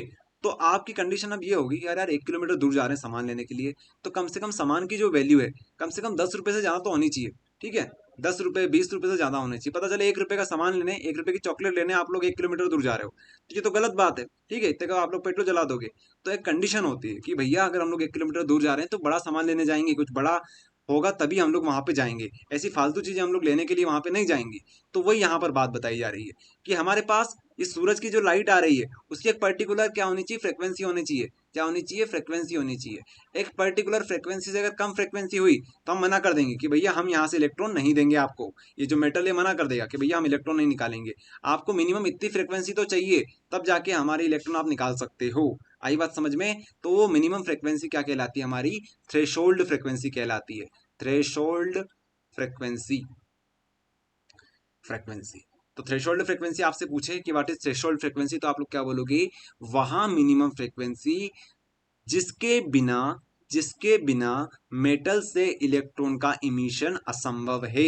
आई बात समझ में? उसे हम लोग बोलते हैं थ्रेशोल्ड फ्रिक्वेंसी, और ये हमारी क्या होती है, मिनिमम फ्रिक्वेंसी, कि भैया इतनी तो चाहिए हमें निकलने के लिए, बस। तो आपका ये भी कंप्लीट हो गया। तो थ्रेशोल्ड फ्रिक्वेंसी आ जाए 2 नंबर में तो लिख देना, फोटो इलेक्ट्रिक इफेक्ट आ जाए तो लिख देना। आई बात समझ में? बस ये चीजें यहाँ से, ओके, ये रहेगा। तो थ्रेशोल्ड फ्रिक्वेंसी भी करवा दी आपको, साथ में ये भी करवा दी। बाकी डेफिनेशन किसी को पढ़ना है तो लिख सकते हो। The phenomena of emission of electron from the surface of metal when the light radiation of suitable frequency या फिर minimum frequency और wavelength incident on the metallic surface are called photoelectric effect। ठीक है, ओके। और बाकी लिख देना कि light energy is converted into electrical energy, चाहो तो लिख सकते हो। बस इतना सा कर देना। 2 नंबर में वो कितना लिखोगे, डायग्राम बना देना, साथ में 2-3 लाइन लिख देना, यहाँ से हो जाएगा काम। और इसके अलावा ये पढ़ना है फिर थ्रेशोल्ड फ्रिक्वेंसी क्या होती है, तो ये पढ़ लो। For the given photo sensitive material there exist minimum cut off frequency below which the emission of photoelectrons is not possible and this frequency is known as threshold frequency। okay, so अब आपके कितने सारे questions तैयार हो गए देख लो। Photo electric effect आपको बता दिया, ड्यूअल नेचर बता दिया आपको, ओके। इसके अलावा डी ब्रोगली का जो कंडीशन थी कि दोनों ने क्या क्या, डी ब्रोगली ने क्या बताया कि भैया रे ऑप्टिक्स भी नेचर, रे नेचर भी होता है और वेव नेचर भी होता है, ये बताया इसने। इसके अलावा हमारे पास थ्रेशोल्ड फ्रिक्वेंसी होती है, थ्रेशोल्ड फ्रिक्वेंसी होती है, वो आपको बता दिया हमने। थ्रेशोल्ड फ्रिक्वेंसी का क्वेश्चन कहाँ है, यहाँ पर ये रहा थ्रेशोल्ड फ्रिक्वेंसी का क्वेश्चन, ये थ्रेशोल्ड फ्रिक्वेंसी। सो ये होती है हमारे पास।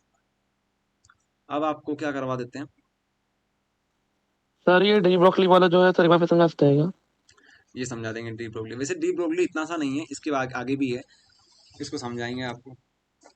और इससे ज़्यादा इंपॉर्टेंट ये वाला नीचे वाला क्वेश्चन है जो कि सिंपल भी है, तो दोनों एक साथ समझा देते हैं आपको, और इस चैप्टर को हम लोग फिर फटाफट फिनिश करेंगे। और इससे आप लोग आराम से 2 नंबर ला सकते हो इस चैप्टर से, ये 2 नंबर से ज़्यादा में नहीं आएगा।